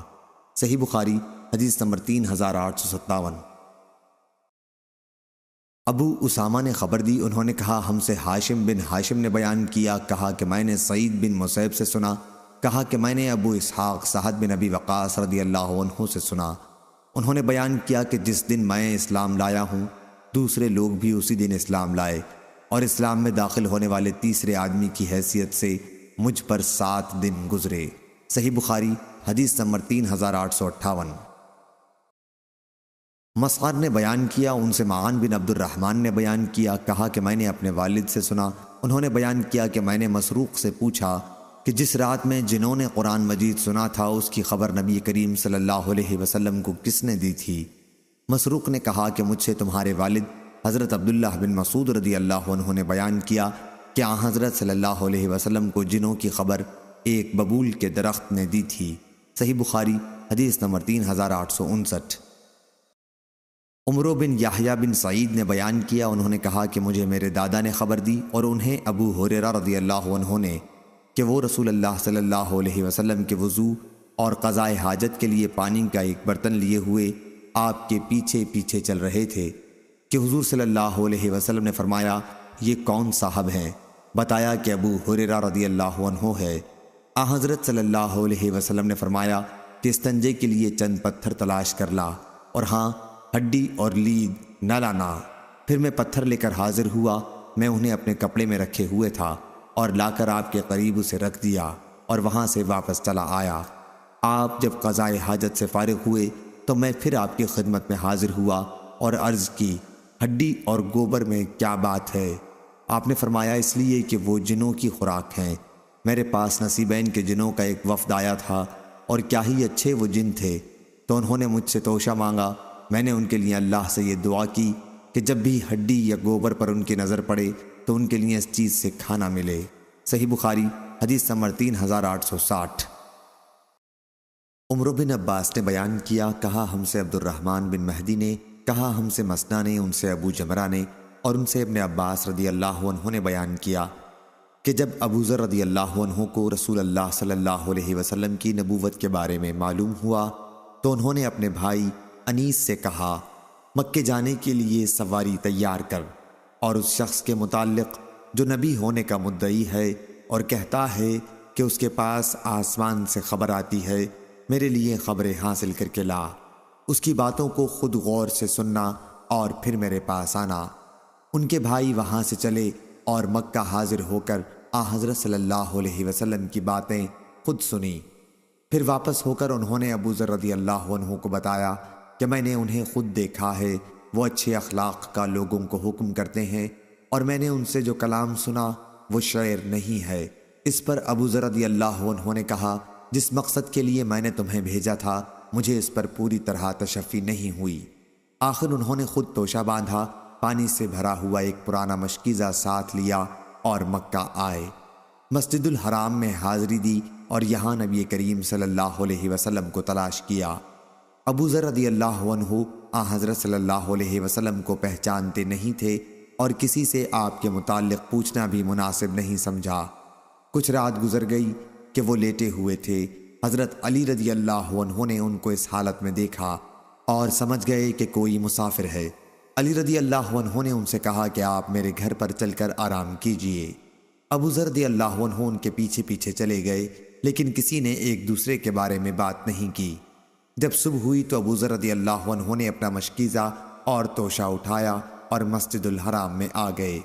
یہ دن بھی یوں ہی گزر گیا اور وہ نبی کریم صلی اللہ علیہ وسلم کو نہ دیکھ سکے۔ شام ہوئی تو سونے کی تیاری کرنے لگے۔ علی رضی اللہ عنہ پھر وہاں سے گزرے اور سمجھ گئے کہ ابھی اپنے ٹھکانے جانے کا وقت اس شخص پر نہیں آیا۔ وہ انہیں وہاں سے پھر اپنے ساتھ لے آئے اور آج بھی کسی نے ایک دوسرے سے بات چیت نہیں کی۔ تیسرا دن جب ہوا اور علی رضی اللہ عنہ نے ان کے ساتھ یہی کام کیا اور اپنے ساتھ لے گئے تو ان سے پوچھا، کیا تم مجھے بتا سکتے ہو کہ یہاں آنے کا باعث کیا ہے؟ ابو ذر رضی اللہ عنہ نے کہا کہ اگر تم مجھ سے پختہ وعدہ کر لو کہ میری رہنمائی کرو گے تو میں تم کو سب کچھ بتا دوں گا۔ علی رضی اللہ عنہ نے وعدہ کر لیا تو انہوں نے انہیں اپنے خیالات کی خبر دی۔ علی رضی اللہ عنہ نے فرمایا کہ بلا شبہ وہ حق پر ہیں اور اللہ کے سچے رسول صلی اللہ علیہ وسلم ہیں۔ اچھا، صبح کو تم میرے پیچھے پیچھے میرے ساتھ چلنا۔ اگر میں راستے میں کوئی ایسی بات دیکھوں جس سے مجھے تمہارے بارے میں کوئی خطرہ ہو تو میں کھڑا ہو جاؤں گا کسی دیوار کے قریب، گویا مجھے پیشاب کرنا ہے۔ اس وقت تم میرا انتظار نہ کرنا، اور جب میں پھر چلنے لگوں تو میرے پیچھے آ جانا تاکہ کوئی سمجھ نہ سکے کہ یہ دونوں ساتھ ہیں، اور اس طرح جس گھر میں میں داخل ہوں تم بھی داخل ہو جانا۔ انہوں نے ایسا ہی کیا اور پیچھے پیچھے چلے تاکہ علی رضی اللہ عنہ کے ساتھ وہ نبی کریم صلی اللہ علیہ وسلم کی خدمت میں پہنچ گئے، آپ کی باتیں سنی اور وہیں اسلام لے آئے۔ پھر حضرت صلی اللہ علیہ وسلم نے ان سے فرمایا، اب اپنی قوم غفار میں واپس جاؤ اور انہیں میرا حال بتاؤ تاکہ جب ہمارے غلبے کا علم تم کو ہو جائے تو پھر ہمارے پاس آ جانا۔ ابو ذر رضی اللہ عنہ نے عرض کیا، اس ذات کی قسم جس کے ہاتھ میں میری جان ہے، میں ان قریشیوں کے مجمع میں پکار کر کلمہ توحید کا اعلان کروں گا۔ چنانچہ حضرت صلی اللہ علیہ وسلم کے یہاں سے واپس وہ مسجد حرام میں آئے اور بلند آواز سے کہا کہ میں گواہی دیتا ہوں کہ اللہ کے سوا کوئی معبود نہیں، اور یہ کہ محمد صلی اللہ علیہ وسلم اللہ کے رسول ہیں۔ یہ سنتے ہی سارا مجمع ٹوٹ پڑا اور اتنا مارا کہ زمین پر لٹا دیا۔ اتنے میں عباس رضی اللہ عنہ آ گئے اور ابو ذر رضی اللہ عنہ کے اوپر اپنے کو ڈال کر قریش سے کہا، افسوس، کیا تمہیں معلوم نہیں کہ یہ شخص قبیلہ غفار سے ہے اور شام جانے والے تمہارے تاجروں کا راستہ ادھر ہی سے پڑتا ہے؟ اسی طرح سے ان سے ان کو بچایا۔ پھر ابو ذر رضی اللہ عنہ دوسرے دن مسجد الحرام میں آئے اور اپنے اسلام کا اظہار کیا۔ قوم بری طرح ان پر ٹوٹ پڑی اور مارنے لگے۔ اس دن بھی عباس رضی اللہ عنہ ان پر اوندھے پڑ گئے۔ صحیح بخاری حدیث نمبر 3861۔ سفیان نے بیان کیا، ان سے اسماعیل نے، ان سے قیس نے بیان کیا کہ میں نے کوفہ کی مسجد میں سعید بن زید بن عمرو بن نفیل رضی اللہ عنہ سے سنا، وہ کہہ رہے تھے کہ ایک وقت تھا جب حضرت عمر رضی اللہ عنہ نے اسلام لانے سے پہلے مجھے اس وجہ سے باندھ رکھا تھا کہ میں نے اسلام کیوں قبول کیا، لیکن تم لوگوں نے حضرت عثمان رضی اللہ عنہ کے ساتھ جو کچھ کیا ہے اس کی وجہ سے اگر احد پہاڑ بھی اپنی جگہ سے سرک جائے تو اسے ایسا کرنا ہی چاہیے۔ صحیح بخاری حدیث نمبر 3862۔ سفیان ثوری نے خبر دی، انہیں اسماعیل بن ابی خالد نے، انہیں قیس بن ابی حازم نے اور ان سے عبداللہ بن مسعود رضی اللہ عنہ نے بیان کیا کہ حضرت عمر رضی اللہ عنہ کے اسلام لانے کے بعد ہم لوگ ہمیشہ عزت سے رہے۔ صحیح بخاری حدیث نمبر 3863۔ عبداللہ بن وہب نے بیان کیا، کہا کہ مجھ سے عمر بن محمد نے بیان کیا، کہا مجھ کو میرے دادا زید بن عبداللہ بن عمرو نے خبر دی، ان سے ان کے والد عبداللہ بن عمر رضی اللہ عنہ نے بیان کیا کہ حضرت عمر رضی اللہ عنہ اسلام لانے کے بعد قریش سے ڈرے ہوئے گھر میں بیٹھے ہوئے تھے کہ ابو عمرو عاص بن وائل سہمی اندر آیا، ایک دھاری دھار چادر اور ریشمی کرتا پہنے ہوئے تھا۔ وہ قبیلہ بنو سہم سے تھا جو زمانہ جاہلیت میں ہمارے حلیف تھے۔ عاص نے حضرت عمر رضی اللہ عنہ سے کہا، کیا بات ہے؟ عمر رضی اللہ عنہ نے کہا کہ تمہاری قوم بنو سہم والے کہتے ہیں اگر میں مسلمان ہوا تو وہ مجھ کو مار ڈالیں گے۔ عاص نے کہا تمہیں کوئی نقصان نہیں پہنچا سکتا۔ جب عاص نے یہ کلمہ کہہ دیا تو عمر رضی اللہ عنہ نے کہا کہ پھر میں بھی اپنے کو امان میں سمجھتا ہوں۔ اس کے بعد عاص باہر نکلا تو دیکھا کہ میدان لوگوں سے بھر گیا ہے۔ عاص نے پوچھا کدھر کا رخ ہے؟ لوگوں نے کہا ہم ابن خطاب کی خبر لینے جاتے ہیں جو بے دین ہو گیا ہے۔ عاص نے کہا اسے کوئی نقصان نہیں پہنچا سکتے۔ یہ سنتے ہی لوگ لوٹ گئے۔ صحیح بخاری حدیث نمبر 3864۔ سفیان بن عینہ نے بیان کیا، کہا کہ میں نے عمرو بن دینار سے سنا، انہوں نے بیان کیا کہ عبداللہ بن عمر رضی اللہ عنہ نے کہا جب عمر رضی اللہ عنہ اسلام لائے تو لوگ ان کے گھر کے قریب جمع ہو گئے اور کہنے لگے کہ عمر بے دین ہو گیا ہے۔ میں ان دنوں بچہ تھا اور اس وقت اپنے گھر کی چھت پر چڑھا ہوا تھا۔ اچانک ایک شخص آیا جو ریشم کی قبا پہنے ہوئے تھا۔ اس شخص نے لوگوں سے کہا ٹھیک ہے عمر بے دین ہو گیا، لیکن یہ مجمع کیسا ہے؟ دیکھو میں عمر کو پناہ دے چکا ہوں۔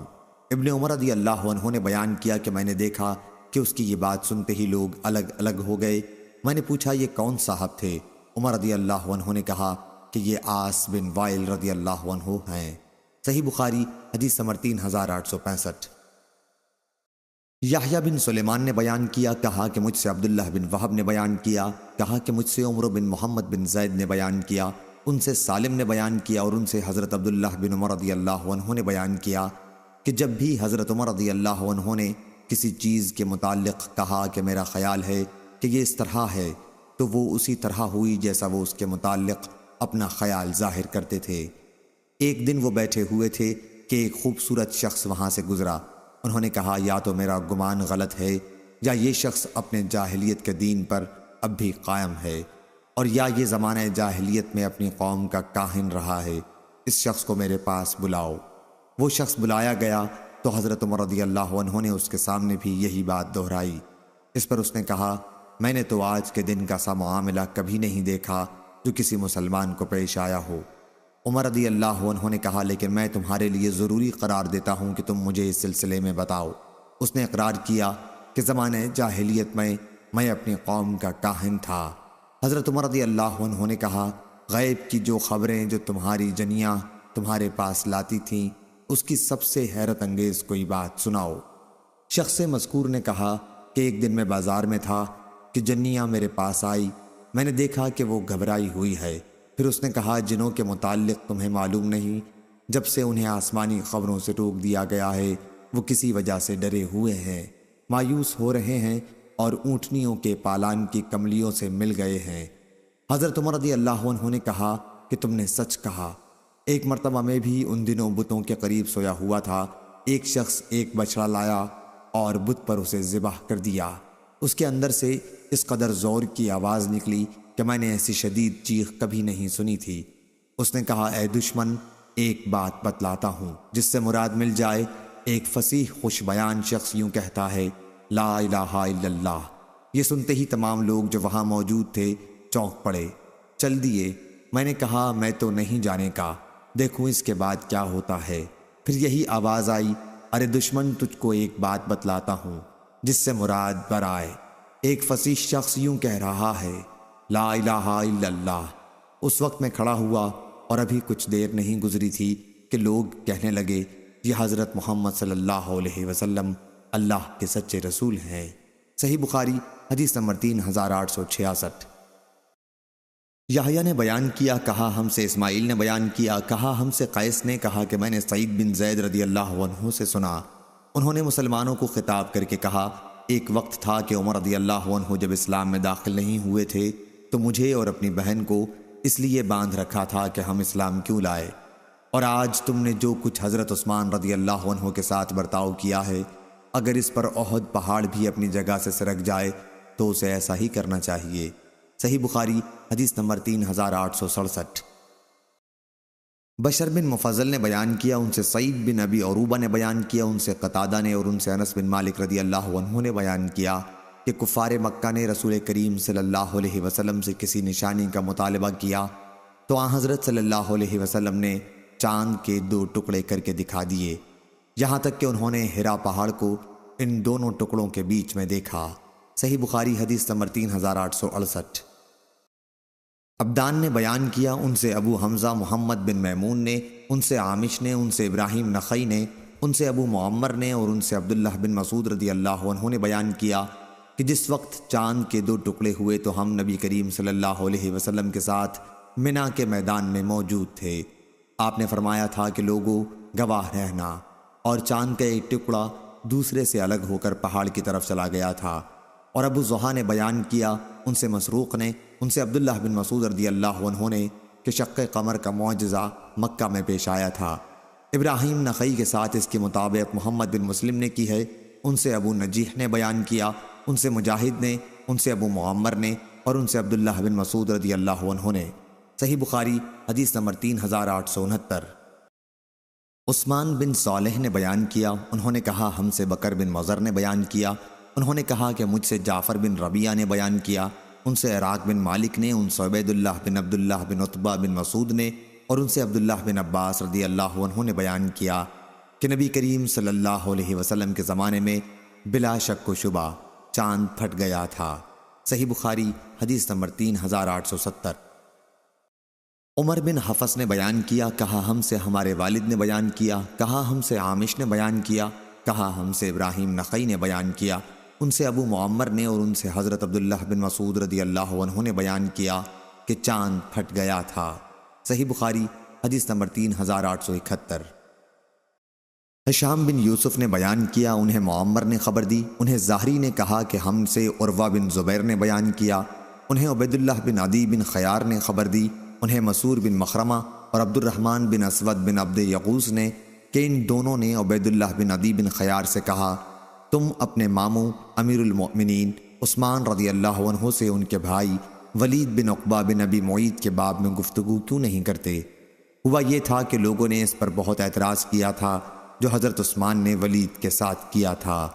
عبید اللہ نے بیان کیا، جب حضرت عثمان رضی اللہ عنہ نماز پڑھنے نکلے تو میں ان کے راستے میں کھڑا ہو گیا اور عرض کیا کہ مجھے آپ سے ایک ضرورت ہے، آپ کو ایک خیر خواہانہ مشورہ دینا ہے۔ اس پر انہوں نے کہا بھلے آدمی، تم سے تو میں خدا کی پناہ مانگتا ہوں۔ یہ سن کر میں وہاں سے واپس چلا آیا۔ نماز سے فارغ ہونے کے بعد میں مسور بن مخرمہ اور ابن عبد یغوث کی خدمت میں حاضر ہوا اور عثمان رضی اللہ عنہ سے جو کچھ میں نے کہا تھا اور انہوں نے اس کا جواب مجھے جو دیا تھا سب میں نے بیان کر دیا۔ ان لوگوں نے کہا تم نے اپنا حق ادا کر دیا۔ ابھی میں اس مجلس میں بیٹھا تھا کہ عثمان رضی اللہ عنہ کا آدمی میرے پاس بلانے کے لیے آیا۔ ان لوگوں نے مجھ سے کہا تمہیں اللہ تعالیٰ نے امتحان میں ڈالا ہے۔ آخر میں وہاں سے چلا اور حضرت عثمان رضی اللہ عنہ کی خدمت میں حاضر ہوا۔ آپ نے دریافت کیا تم ابھی جس خیر خواہی کا ذکر کر رہے تھے وہ کیا تھی؟ انہوں نے بیان کیا کہ پھر میں نے کہا اللہ گواہ ہے۔ پھر میں نے کہا اللہ تعالیٰ نے محمد صلی اللہ علیہ وسلم کو مبعوث فرمایا اور ان پر اپنی کتاب نازل فرمائی۔ آپ ان لوگوں میں سے تھے جنہوں نے حضرت صلی اللہ علیہ وسلم کی دعوت پر لبیک کہا تھا۔ آپ حضور صلی اللہ علیہ وسلم پر ایمان لائے، 2 ہجرتیں کیں، ایک حبشہ کو اور دوسری مدینہ کو۔ آپ رسول اللہ صلی اللہ علیہ وسلم کی صحبت سے فیضیاب ہیں اور حضرت صلی اللہ علیہ وسلم کے طریقوں کو دیکھا ہے۔ بات یہ ہے کہ ولید بن عقبہ کے بارے میں لوگوں میں اب بہت چرچا ہونے لگا ہے۔ اس لیے آپ کے لیے ضروری ہے کہ اس پر شراب نوشی کی حد قائم کریں۔ عثمان رضی اللہ عنہ نے فرمایا، میرے بھتیجے یا میرے بھانجے، کیا تم نے بھی رسول اللہ صلی اللہ علیہ وسلم کو دیکھا ہے؟ میں نے عرض کی کہ نہیں، لیکن حضور صلی اللہ علیہ وسلم کی دین کی باتیں اس طرح میں نے حاصل کی تھیں جو ایک کنواری لڑکی کو بھی اپنے پردے میں معلوم ہو چکی ہیں۔ انہوں نے بیان کیا کہ یہ سن کر پھر عثمان رضی اللہ عنہ نے بھی اللہ کو گواہ کر کے فرمایا، بلا شبہ اللہ تعالیٰ نے محمد صلی اللہ علیہ وسلم کو حق کے ساتھ مبعوث کیا اور آپ پر اپنی کتاب نازل کی تھی۔ اور یہ بھی واقعہ ہے کہ میں ان لوگوں میں تھا جنہوں نے اللہ اور اس کے رسول صلی اللہ علیہ وسلم کی دعوت پر ابتدا ہی میں لبیک کہا تھا۔ حضرت صلی اللہ علیہ وسلم جو شریعت لے کر آئے تھے میں اس پر ایمان لایا، اور جیسا کہ تم نے کہا میں نے 2 ہجرتیں کی۔ میں حضرت صلی اللہ علیہ وسلم کی صحبت سے فیض یاب ہوا اور آپ سے بیعت بھی کی۔ اللہ کی قسم کہ میں نے آپ کی نافرمانی نہیں کی اور نہ کبھی خیانت کی۔ آخر اللہ تعالیٰ نے آپ کو وفات دے دی اور حضرت ابو بکر رضی اللہ عنہ خلیفہ منتخب ہوئے۔ اللہ کی قسم کہ میں نے ان کی بھی کبھی نافرمانی نہیں کی اور نہ ان کے کسی معاملے میں کوئی خیانت کی۔ ان کے بعد حضرت عمر رضی اللہ عنہ خلیفہ ہوئے، میں نے ان کی بھی کبھی نافرمانی نہیں کی اور نہ کبھی خیانت کی۔ اس کے بعد میں خلیفہ ہوا، کیا اب میرا تم لوگوں پر وہی حق نہیں ہے جو ان کا مجھ پر تھا؟ عبید اللہ نے عرض کیا، یقیناً آپ کا حق ہے۔ پھر انہوں نے کہا، پھر ان باتوں کی کیا حقیقت ہے جو تم لوگوں کی طرف سے پہنچ رہی ہیں؟ جہاں تک تم نے ولید بن عقبہ کے بارے میں ذکر کیا ہے تو ہم انشاءاللہ اس معاملے میں اس کی گرفت حق کے ساتھ کریں گے۔ راوی نے بیان کیا کہ آخر گواہی گزرنے کے بعد ولید بن عقبہ کو 40 کوڑے لگوائے گئے اور حضرت علی رضی اللہ عنہ کو حکم دیا کہ کوڑے لگائیں۔ حضرت علی رضی اللہ عنہ ہی نے اس کو کوڑے مارے تھے۔ اس حدیث کو یونس اور ظاہری کے بھتیجے نے بھی ظاہری سے روایت کیا۔ اس میں عثمان رضی اللہ عنہ کا قول اس طرح بیان کیا، کیا تم لوگوں پر میرا وہی حق نہیں ہے جو ان لوگوں کا تم پر تھا؟ صحیح بخاری حدیث نمبر 3872۔ یحییٰ بن سعید قطان نے بیان کیا، ان سے ہشام بن عروہ نے بیان کیا، کہا ہم سے ہمارے والد عروہ بن زبیر نے بیان کیا، اور ان سے عائشہ رضی اللہ عنہا نے بیان کیا کہ حبیبہ رضی اللہ عنہا اور سلمہ رضی اللہ عنہا نے ایک گرجے کا ذکر کیا جسے انہوں نے حبشہ میں دیکھا تھا۔ اس کے اندر تصویریں تھیں۔ انہوں نے اس کا ذکر نبی کریم صلی اللہ علیہ وسلم کے سامنے کیا تو آپ نے فرمایا، جب ان میں کوئی نیک مرد صالح ہوتا اور اس کی وفات ہو جاتی تو اس کی قبر کو وہ لوگ مسجد بناتے اور پھر اس میں اس کی تصویریں رکھتے۔ یہ لوگ قیامت کے دن اللہ تعالیٰ کی بارگاہ میں بدترین مخلوق ہوں گے۔ صحیح بخاری حدیث نمبر 3873۔ سفیان بن عینہ نے بیان کیا، انہوں نے کہا ہم سے اسحاق بن سعید سعیدی نے بیان کیا، ان سے ان کے والد سعید بن عمرو بن سعید بن عاص نے، ان سے خالد بنت خالد رضی اللہ عنہا نے بیان کیا کہ میں جب حبشہ سے آئی تو بہت کم عمر تھی۔ مجھے رسول اللہ صلی اللہ علیہ وسلم نے ایک دھاری دار چادر عنایت فرمائی اور پھر آپ نے اس کی دھاریوں پر اپنا ہاتھ پھیر کر فرمایا، سنا سنا۔ حمیدی نے بیان کیا کہ سنا سنا حبشی زبان کا لفظ ہے، یعنی اچھا اچھا۔ صحیح بخاری حدیث نمبر 3874۔ ابو عوانہ نے بیان کیا، ان سے سلیمان نے، ان سے ابراہیم نے، ان سے علقمہ نے اور ان سے عبداللہ نے بیان کیا کہ ابتدائے اسلام میں نبی کریم صلی اللہ علیہ وسلم نماز پڑھتے ہوتے اور ہم آپ کو سلام کرتے تو آپ نماز ہی میں جواب عنایت فرماتے تھے، لیکن جب ہم نجاشی کے ملک حبشہ سے واپس مدینہ آئے اور ہم نے نماز پڑھتے میں آپ کو سلام کیا تو آپ نے جواب نہیں دیا۔ نماز کے بعد ہم نے عرض کیا، یا رسول اللہ صلی اللہ علیہ وسلم، ہم پہلے آپ کو سلام کرتے تھے تو آپ نماز ہی میں جواب عنایت فرمایا کرتے تھے۔ حضرت صلی اللہ علیہ وسلم نے اس پر فرمایا، ہاں نماز میں آدمی کو دوسرا شغل ہوتا ہے۔ سلیمان عامش نے بیان کیا کہ میں نے ابراہیم نخعی سے پوچھا، ایسے موقع پر آپ کیا کرتے ہیں؟ انہوں نے کہا کہ میں دل میں جواب دے دیتا ہوں۔ صحیح بخاری حدیث نمبر 3875۔ برید بن عبداللہ نے بیان کیا، ان سے ابو بردہ نے اور ان سے حضرت ابو موسیٰ رضی اللہ عنہ نے بیان کیا کہ جب ہمیں رسول اللہ صلی اللہ علیہ وسلم کی ہجرت مدینے کی اطلاع ملی تو ہم یمن میں تھے۔ پھر ہم کشتی پر سوار ہوئے، لیکن اتفاق سے ہوا نے ہماری کشتی کا رخ نجاشی کے ملک حبش کی طرف کر دیا۔ ہماری ملاقات وہاں جعفر بن ابی طالب رضی اللہ عنہ سے ہوئی جو ہجرت کر کے وہاں موجود تھے۔ ہم انہی کے ساتھ وہاں ٹھہرے رہے، پھر مدینے کا رخ کیا۔ اور آن حضرت صلی اللہ علیہ وسلم سے اس وقت ملاقات ہوئی جب آپ خیبر فتح کر چکے تھے۔ آن حضرت صلی اللہ علیہ وسلم نے فرمایا، تم نے آئے کشتی والو 2 ہجرتیں کی ہیں۔ صحیح بخاری حدیث نمبر 3876۔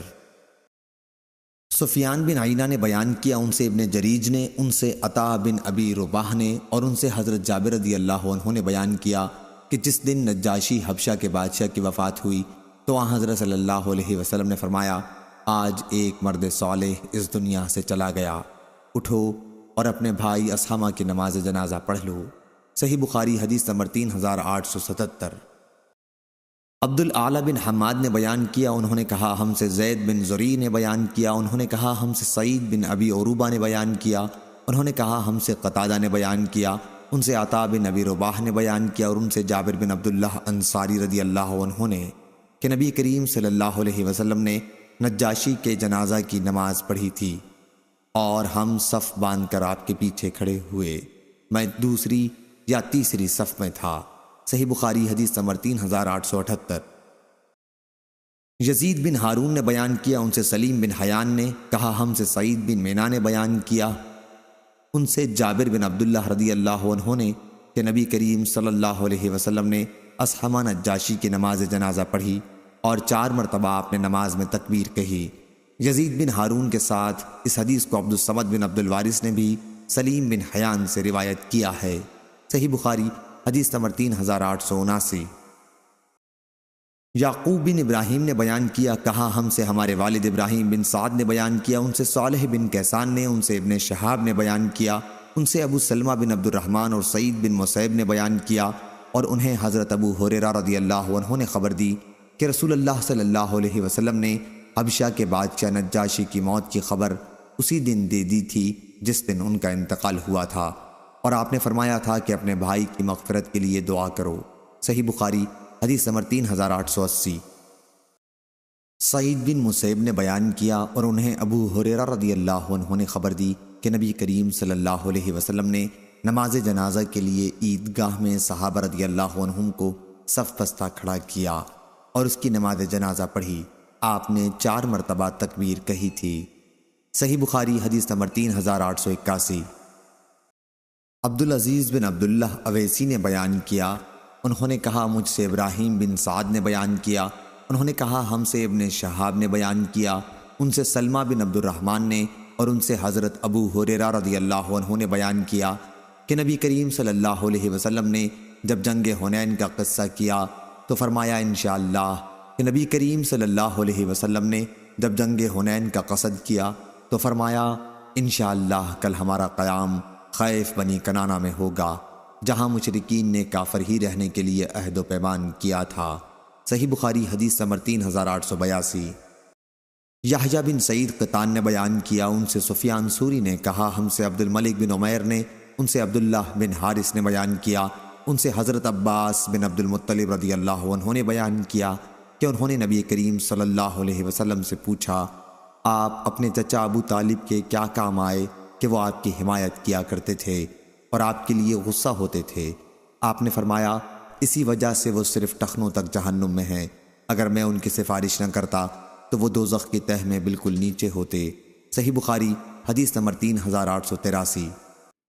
عبد الرزاق نے بیان کیا، انہیں معمر نے خبر دی، انہیں زہری نے، انہیں سعید بن مسیب نے، اور انہیں ان کے والد مسیب بن حزن صحابی رضی اللہ عنہ نے کہ جب ابو طالب کی وفات کا وقت قریب ہوا تو نبی کریم صلی اللہ علیہ وسلم ان کے پاس تشریف لے گئے۔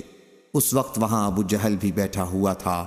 آن حضرت صلی اللہ علیہ وسلم نے فرمایا، چچا کلمہ لا الہ الا اللہ 1 مرتبہ کہہ دو، اللہ کی بارگاہ میں آپ کی بخشش کے لیے ایک یہی دلیل میرے ہاتھ آ جائے گی۔ اس پر ابو جہل اور عبداللہ بن ابی امیہ نے کہا، اے ابو طالب، کیا عبد المطلب کے دین سے تم پھر جاؤ گے؟ یہ دونوں انہی پر زور دیتے رہے، اور آخری کلمہ جو ان کی زبان سے نکلا وہ یہ تھا کہ میں عبد المطلب کے دین پر قائم ہوں۔ پھر آن حضرت صلی اللہ علیہ وسلم نے فرمایا کہ میں ان کے لیے اس وقت تک دعائے مغفرت کرتا رہوں گا جب تک مجھے اس سے منع نہ کر دیا جائے گا۔ چنانچہ سورہ برات میں یہ آیت نازل ہوئی، نبی کے لیے اور مسلمانوں کے لیے مناسب نہیں ہے کہ مشرکین کے لیے دعائے مغفرت کریں، خواہ وہ ان کے ناتے والے ہی کیوں نہ ہوں۔ جب ان کے سامنے یہ بات واضح ہو گئی کہ وہ دوزخی ہیں، اور سورہ قصص میں یہ آیت نازل ہوئی، بے شک جسے آپ چاہیں ہدایت نہیں کر سکتے۔ صحیح بخاری حدیث نمبر 3884۔ لیث بن سعد نے بیان کیا، کہا ہم سے یزید بن عبداللہ ابن الحاد نے، ان سے عبداللہ بن خباب نے، اور ان سے ابو سعید خدری رضی اللہ عنہ نے، کہ انہوں نے نبی کریم صلی اللہ علیہ وسلم سے سنا، آپ کی مجلس میں آپ کے چچا کا ذکر ہو رہا تھا، تو آپ نے فرمایا شاید قیامت کے دن انہیں میری شفاعت کام آ جائے اور انہیں صرف ٹخنوں تک جہنم میں رکھا جائے، جس سے ان کا دماغ کھولے گا۔ ہم سے ابراہیم بن حمزہ نے بیان کیا، کہا ہم سے ابن ابو حازم اور دراوردی نے بیان کیا یزید سے اسی مذکورہ حدیث کی طرح، البتہ اس روایت میں یہ بھی ہے کہ ابو طالب کے دماغ کا بھیجا اس سے کھولے گا۔ روایت میں ابو طابق کا ذکر ہے، یہی وجہ مناسبت باب ہے۔ صحیح بخاری حدیث نمبر 3885۔ لیث نے بیان کیا، ان سے عقیل نے، ان سے ابن شہاب نے، کہ مجھ سے کہا ابو سلمہ بن عبد الرحمن نے کہ میں نے حضرت جابر بن عبداللہ رضی اللہ عنہ سے سنا، اور انہوں نے رسول اللہ صلی اللہ علیہ وسلم سے سنا۔ آپ نے فرمایا تھا کہ جب قریش نے معراج کے واقعے کے سلسلے میں مجھ کو جھٹلایا تو میں حتیم میں کھڑا ہو گیا، اور اللہ تعالیٰ نے میرے لیے بیت المقدس کو روشن کر دیا، اور میں نے اسے دیکھ کر قریش سے اس کے پتے اور نشان بیان کرنا شروع کر دیے۔ صحیح بخاری حدیث نمبر 3886۔ حمام بن یحییٰ نے بیان کیا، ان سے قتادہ نے بیان کیا، ان سے حضرت انس بن مالک رضی اللہ عنہ نے بیان کیا، اور ان سے حضرت مالک بن صعصع رضی اللہ عنہ نے بیان کیا کہ نبی کریم صلی اللہ علیہ وسلم نے ان سے شب معراج کا واقعہ بیان کیا۔ آپ نے فرمایا کہ میں حتیم میں لیٹا ہوا تھا۔ بعض دفعہ قتادہ نے حتیم کے بجائے حجر بیان کیا کہ میرے پاس ایک صاحب جبریل علیہ السلام آئے اور میرا سینہ چاک کیا۔ قتادہ نے بیان کیا کہ میں نے حضرت انس رضی اللہ عنہ سے سنا، وہ بیان کرتے تھے کہ یہاں سے یہاں تک۔ میں نے جارود سے سنا جو میرے قریب ہی بیٹھے تھے۔ پوچھا کہ حضرت انس رضی اللہ عنہ کی اس لفظ سے کیا مراد تھی، تو انہوں نے کہا کہ حلق سے ناف تک چاک کیا۔ قتادہ نے بیان کیا کہ میں نے حضرت انس سے سنا، انہوں نے بیان کیا کہ حضرت صلی اللہ علیہ وسلم کے سینے کے اوپر سے ناف تک چاک کیا۔ پھر میرا دل نکالا اور ایک سونے کا تشت لایا گیا جو ایمان سے بھرا ہوا تھا، اس سے میرا دل دھویا گیا اور پہلے کی طرح رکھ دیا گیا۔ اس کے بعد ایک جانور لایا گیا جو گھوڑے سے چھوٹا اور گدھے سے بڑا تھا اور سفید۔ جارود نے حضرت انس رضی اللہ عنہ سے پوچھا، ابو حمزہ کیا وہ براق تھا؟ آپ نے فرمایا کہ ہاں، اس کا ہر قدم اس کے منتہائے نظر پر پڑتا تھا۔ حضرت صلی اللہ علیہ وسلم نے فرمایا کہ مجھے اس پر سوار کیا گیا اور جبریل مجھے لے کر چلے۔ آسمان دنیا پر پہنچے تو دروازہ کھلوایا۔ پوچھا گیا کون صاحب ہیں؟ انہوں نے بتایا کہ جبریل علیہ السلام۔ پوچھا گیا اور آپ کے ساتھ کون ہے؟ آپ نے بتایا کہ محمد صلی اللہ علیہ وسلم۔ پوچھا گیا کیا انہیں بلانے کے لیے آپ کو بھیجا گیا تھا؟ انہوں نے جواب دیا کہ ہاں۔ اس پر آواز آئی، انہیں خوش آمدید، کیا ہی مبارک آنے والے ہیں وہ، اور دروازہ کھول دیا۔ جب میں اندر گیا تو میں نے وہاں آدم علیہ السلام کو دیکھا۔ جبریل علیہ السلام نے فرمایا یہ آپ کے جد امجد آدم علیہ السلام ہیں، انہیں سلام کیجیے۔ میں نے ان کو سلام کیا اور انہوں نے جواب دیا اور فرمایا خوش آمدید نیک بیٹے اور نیک نبی۔ جبریل علیہ السلام اوپر چڑھے اور دوسرے آسمان پر آئے، وہاں بھی دروازہ کھلوایا۔ آواز آئی کون صاحب آئے ہیں؟ بتایا کہ جبریل علیہ السلام۔ پوچھا گیا آپ کے ساتھ اور کوئی صاحب بھی ہیں؟ کہا محمد صلی اللہ علیہ وسلم۔ پوچھا گیا کیا آپ کو انہیں بلانے کے لیے بھیجا گیا تھا؟ انہوں نے جواب دیا کہ ہاں۔ پھر آواز آئی انہیں خوش آمدید، کیا ہی اچھے آنے والے ہیں وہ۔ پھر دروازہ کھلا اور میں اندر آ گیا تو وہاں یحییٰ اور عیسیٰ علیہ السلام موجود تھے، یہ دونوں خالہ زاد بھائی ہیں۔ جبریل علیہ السلام نے فرمایا یہ عیسیٰ اور یحییٰ علیہ السلام ہیں، انہیں سلام کیجیے۔ میں نے سلام کیا اور ان حضرات نے میرے سلام کا جواب دیا اور فرمایا خوش آمدید نیک نبی اور نیک بھائی۔ جہاں سے جبریل علیہ السلام مجھے تیسرے آسمان کی طرف لے کر چڑھے اور دروازہ کھلوایا۔ پوچھا گیا کون صاحب آئے ہیں؟ جواب دیا۔ جبریل سے پوچھا گیا کہ آپ کے ساتھ کون صاحب آئے ہیں؟ جواب دیا کہ محمد صلی اللہ علیہ وسلم۔ پوچھا گیا کیا انہیں لانے کے لیے آپ کو بھیجا گیا تھا؟ جواب دیا کہ ہاں۔ اس پر آواز آئی انہیں خوش آمدید، کیا ہی اچھے آنے والے ہیں وہ۔ دروازہ کھلا اور جب میں اندر داخل ہوا تو وہاں یوسف علیہ السلام موجود تھے۔ جبریل علیہ السلام نے فرمایا یہ یوسف علیہ السلام ہیں، انہیں سلام کیجئے۔ میں نے سلام کیا تو انہوں نے جواب دیا اور فرمایا خوش آمدید نیک نبی اور نیک بھائی۔ پھر جبریل علیہ السلام مجھے لے کر اوپر چڑھے اور چوتھے آسمان پر پہنچے۔ دروازہ کھلوایا تو پوچھا گیا کون صاحب ہیں؟ بتایا کہ جبریل۔ پوچھا گیا اور آپ کے ساتھ کون ہے؟ کہا کہ محمد صلی اللہ علیہ وسلم۔ پوچھا کیا انہیں بلانے کے لیے آپ کو بھیجا گیا تھا؟ جواب دیا کہ ہاں۔ کہا کہ انہیں خوش آمدید، کیا ہی اچھے آنے والے ہیں وہ۔ اب دروازہ کھلا، جب میں وہاں ادریس علیہ السلام کی خدمت میں پہنچا تو جبریل علیہ السلام نے فرمایا یہ ادریس علیہ السلام ہیں، انہیں سلام کیجئے۔ میں نے انہیں سلام کیا اور انہوں نے جواب دیا اور فرمایا خوش آمدید پاک بھائی اور نیک نبی۔ پھر مجھے لے کر 5ویں آسمان پر آئے اور دروازہ کھلوایا۔ پوچھا گیا کون صاحب ہیں؟ جواب دیا کہ جبریل۔ پوچھا گیا آپ کے ساتھ کون صاحب آئے ہیں؟ جواب دیا کہ محمد صلی اللہ علیہ وسلم۔ پوچھا گیا کہ کیا انہیں بلانے کے لیے آپ کو بھیجا گیا تھا؟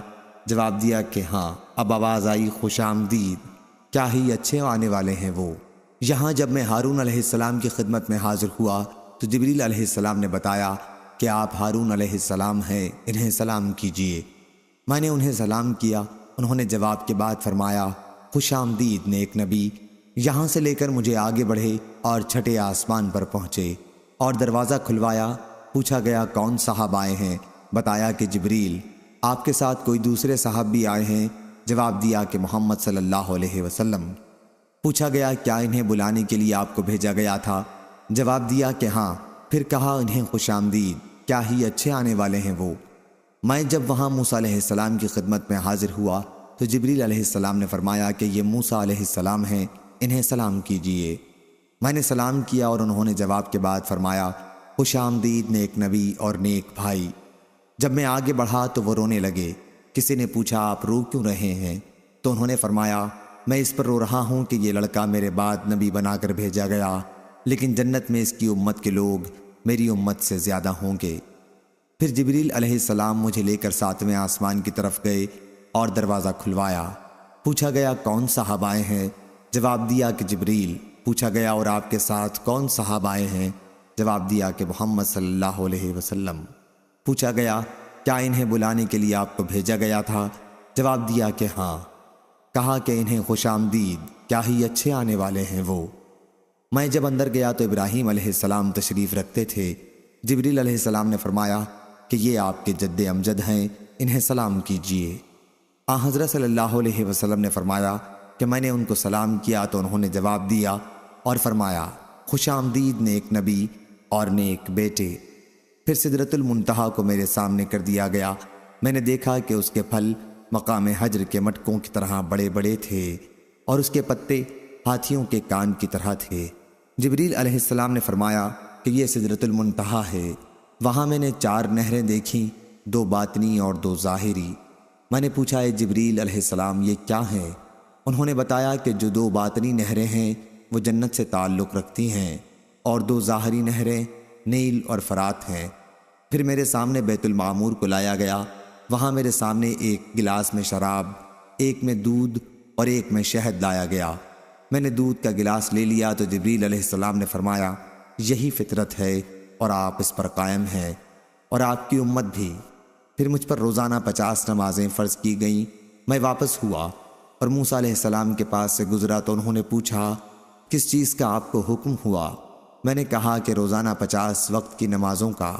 موسیٰ علیہ السلام نے فرمایا لیکن آپ کی امت میں اتنی طاقت نہیں ہے، اس سے پہلے میرا برتاؤ لوگوں سے بڑھ چکا ہے اور بنی اسرائیل کا مجھے تلخ تجربہ ہے، اس لیے آپ اپنے رب کے حضور میں دوبارہ جائیے اور اپنی امت پر تخفیف کے لیے عرض کیجیے۔ چنانچہ میں اللہ تعالیٰ کے دربار میں حاضر ہوا اور تخفیف کے لیے عرض کی تو 10 وقت کی نمازیں کم کر دی گئیں۔ پھر میں جب واپسی میں موسیٰ علیہ السلام کے پاس سے گزرا تو انہوں نے پھر وہی سوال کیا۔ میں دوبارہ بارگاہ رب تعالیٰ میں حاضر ہوا اور اس مرتبہ بھی 10 وقت کی نمازیں کم ہوئیں۔ پھر میں موسیٰ علیہ السلام کے پاس سے گزرا تو انہوں نے وہی مطالبہ کیا۔ میں نے اس مرتبہ بھی بارگاہ رب تعالیٰ میں حاضر ہو کر 10 وقت کی نمازیں کم کرائیں۔ موسیٰ علیہ السلام کے پاس سے پھر گزرا اور اس مرتبہ بھی انہوں نے اپنی رائے کا اظہار کیا۔ پھر بارگاہ الہی میں حاضر ہوا تو مجھے 10 وقت کی نمازوں کا حکم ہوا۔ میں واپس ہونے لگا تو آپ نے پھر وہی کہا۔ اب بارگاہ الہی میں حاضر ہوا تو روزانہ صرف 5 وقت کی نمازوں کا حکم باقی رہا۔ موسیٰ علیہ السلام کے پاس آیا تو آپ نے دریافت فرمایا، اب کیا حکم ہوا؟ میں نے حضرت موسیٰ علیہ السلام کو بتایا کہ روزانہ 5 وقت کی نمازوں کا حکم ہوا ہے۔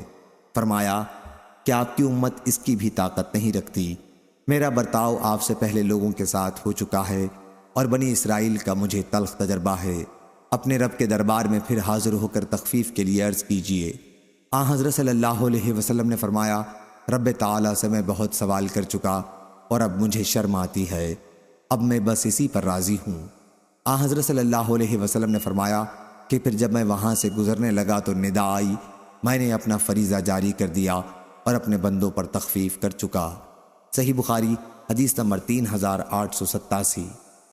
سفیان بن عیینہ نے بیان کیا، ان سے عمرو بن دینار نے بیان کیا، ان سے اکرمہ نے اور ان سے حضرت عبداللہ بن عباس رضی اللہ عنہ نے اللہ تعالیٰ کے ارشاد، وَمَا جَعَلْنَا الرُّؤْيَا الَّتِي أَرَيْنَاكَ إِلَّا فِتْنَةً لِلنَّاسِ، اور جو رویا ہم نے آپ کو دکھایا اس سے مقصد صرف لوگوں کا امتحان تھا۔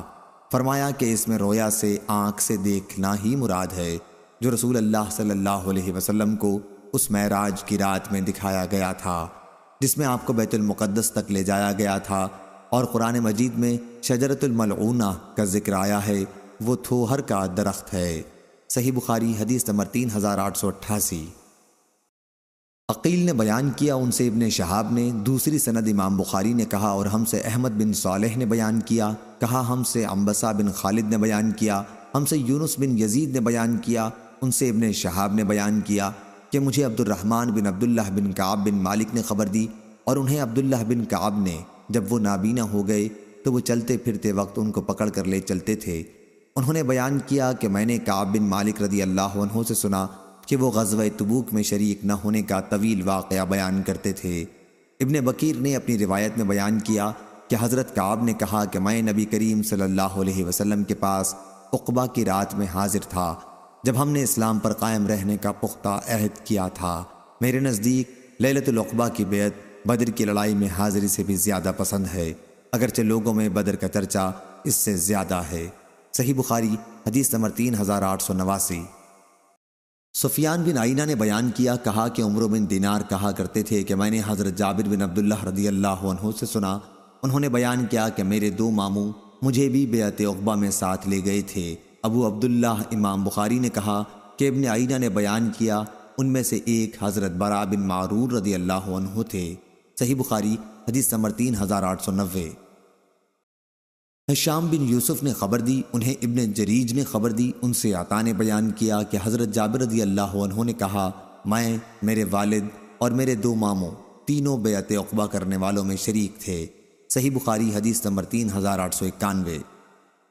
یعقوب بن ابراہیم نے خبر دی، انہوں نے کہا ہم سے ہمارے بھتیجے ابن شہاب نے بیان کیا، ان سے ان کے چچا نے بیان کیا، اور انہوں نے کہا کہ ہمیں ابو ادریس عائز اللہ بن عبداللہ نے خبر دی کہ حضرت عبادہ بن صامت رضی اللہ عنہ ان صحابہ میں سے تھے جنہوں نے رسول اللہ صلی اللہ علیہ وسلم کے ساتھ بدر کی لڑائی میں شرکت کی تھی اور عقبہ کی رات حضرت صلی اللہ علیہ وسلم سے عہد کیا تھا۔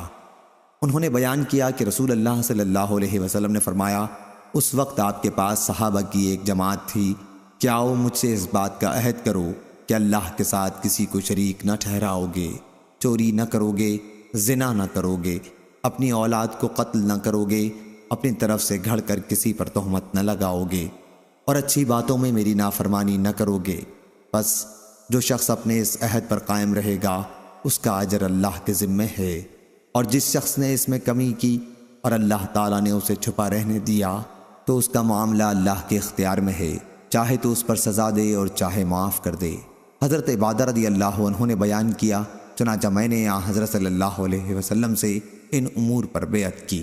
صحیح بخاری حدیث نمبر 3892۔ قتیبہ بن سعید نے بیان کیا، کہا ہم سے لیث بن سعید نے، ان سے یزید بن ابی حبیب نے، ان سے ابو الخیر مرشد بن عبداللہ نے، ان سے عبد الرحمن صنابحی نے، اور ان سے عبادہ بن صامت رضی اللہ عنہ نے بیان کیا، میں ان نقیبوں سے تھا جنہوں نے عقبہ کی رات میں رسول اللہ صلی اللہ علیہ وسلم سے بیعت کی تھی۔ آپ نے بیان کیا کہ ہم نے آن حضرت صلی اللہ علیہ وسلم سے اس کا عہد کیا تھا کہ ہم اللہ کے ساتھ کسی کو شریک نہیں ٹھہرائیں گے، چوری نہیں کریں گے، زنا نہیں کریں گے، کسی ایسے شخص کو قتل نہیں کریں گے جس کا قتل اللہ تعالیٰ نے حرام قرار دیا ہے، لوٹ مار نہیں کریں گے اور نہ اللہ کی نافرمانی کریں گے۔ جنت کے بدلے میں اگر ہم اپنے اس عہد میں پورے اترے، لیکن اگر ہم نے اس میں کچھ خلاف کیا تو اس کا فیصلہ اللہ پر ہے۔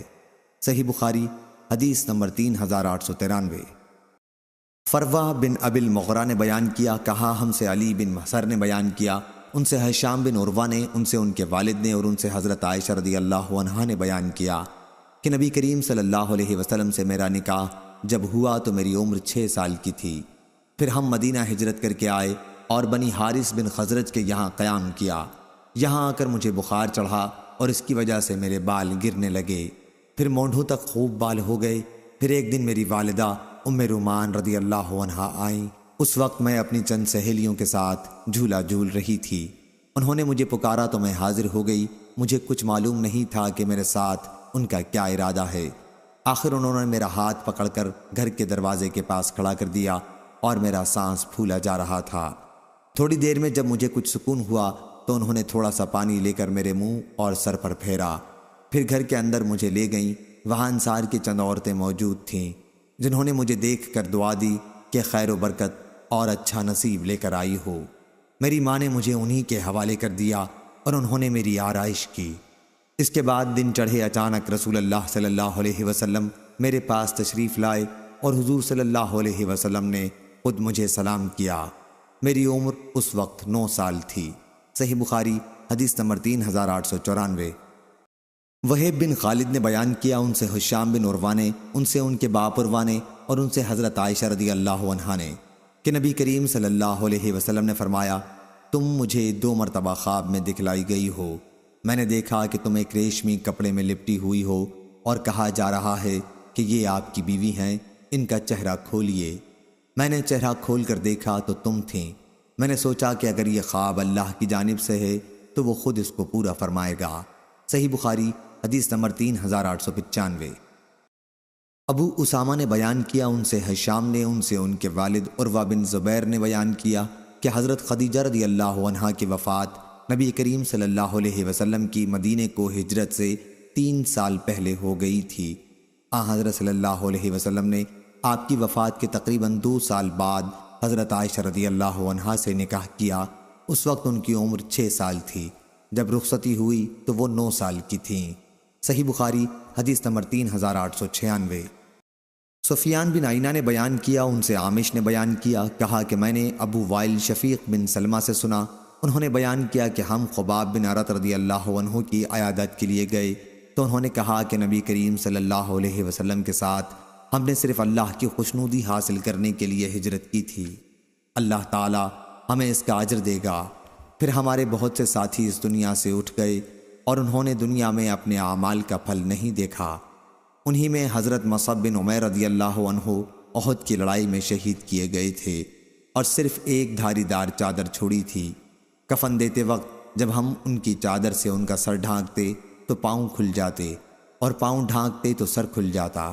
رسول اللہ صلی اللہ علیہ وسلم نے ہمیں حکم دیا کہ ان کا سر ڈھانک دیں اور پاؤں پر اذخر گھاس ڈال دیں تاکہ چھپ جائے، اور ہم میں ایسے بھی ہیں کہ اس دنیا میں بھی ان کے اعمال کا میوہ پک گیا، پس وہ اس کو چن رہے ہیں۔ صحیح بخاری حدیث نمبر 3897۔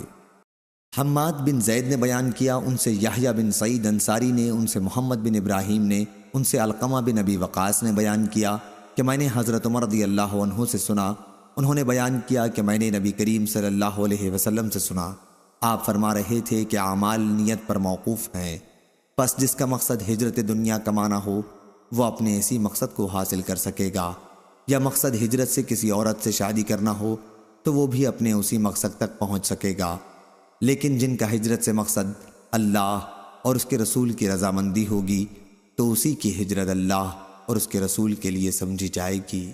صحیح بخاری حدیث نمبر 3898۔ یحییٰ بن حمزہ نے بیان کیا، انہوں نے کہا کہ مجھ سے ابو عمر اوزاعی نے بیان کیا، انہوں نے کہا کہ ہم سے عبدہ بن ابی لبابہ نے بیان کیا، ان سے مجاہد بن جبر مکی نے بیان کیا، کہ حضرت عبداللہ بن عمر رضی اللہ عنہ کہا کرتے تھے کہ فتح مکہ کے بعد مکے سے مدینہ کی طرف ہجرت باقی نہیں رہی۔ صحیح بخاری حدیث نمبر 3899۔ عطا بن ابی رباح نے بیان کیا کہ عبید بن عمیر لیسی کے ساتھ میں حضرت عائشہ رضی اللہ عنہا کی خدمت میں حاضر ہوا اور ہم نے ان سے فتح مکہ کے بعد ہجرت کے متعلق پوچھا۔ انہوں نے کہا کہ ایک وقت تھا جب مسلمان اپنے دین کی حفاظت کے لیے اللہ تعالیٰ اور اس کے رسول اللہ صلی اللہ علیہ وسلم کی طرف عہد کر کے آتا تھا، اس خطرے کی وجہ سے کہ کہیں وہ فتنے میں نہ پڑ جائے، لیکن اب اللہ تعالیٰ نے اسلام کو غالب کر دیا ہے اور آج سرزمین عرب میں انسان جہاں بھی چاہے اپنے رب کی عبادت کر سکتا ہے، البتہ جہاد اور جہاد کی نیت کا ثواب باقی ہے۔ صحیح بخاری حدیث نمبر 3900۔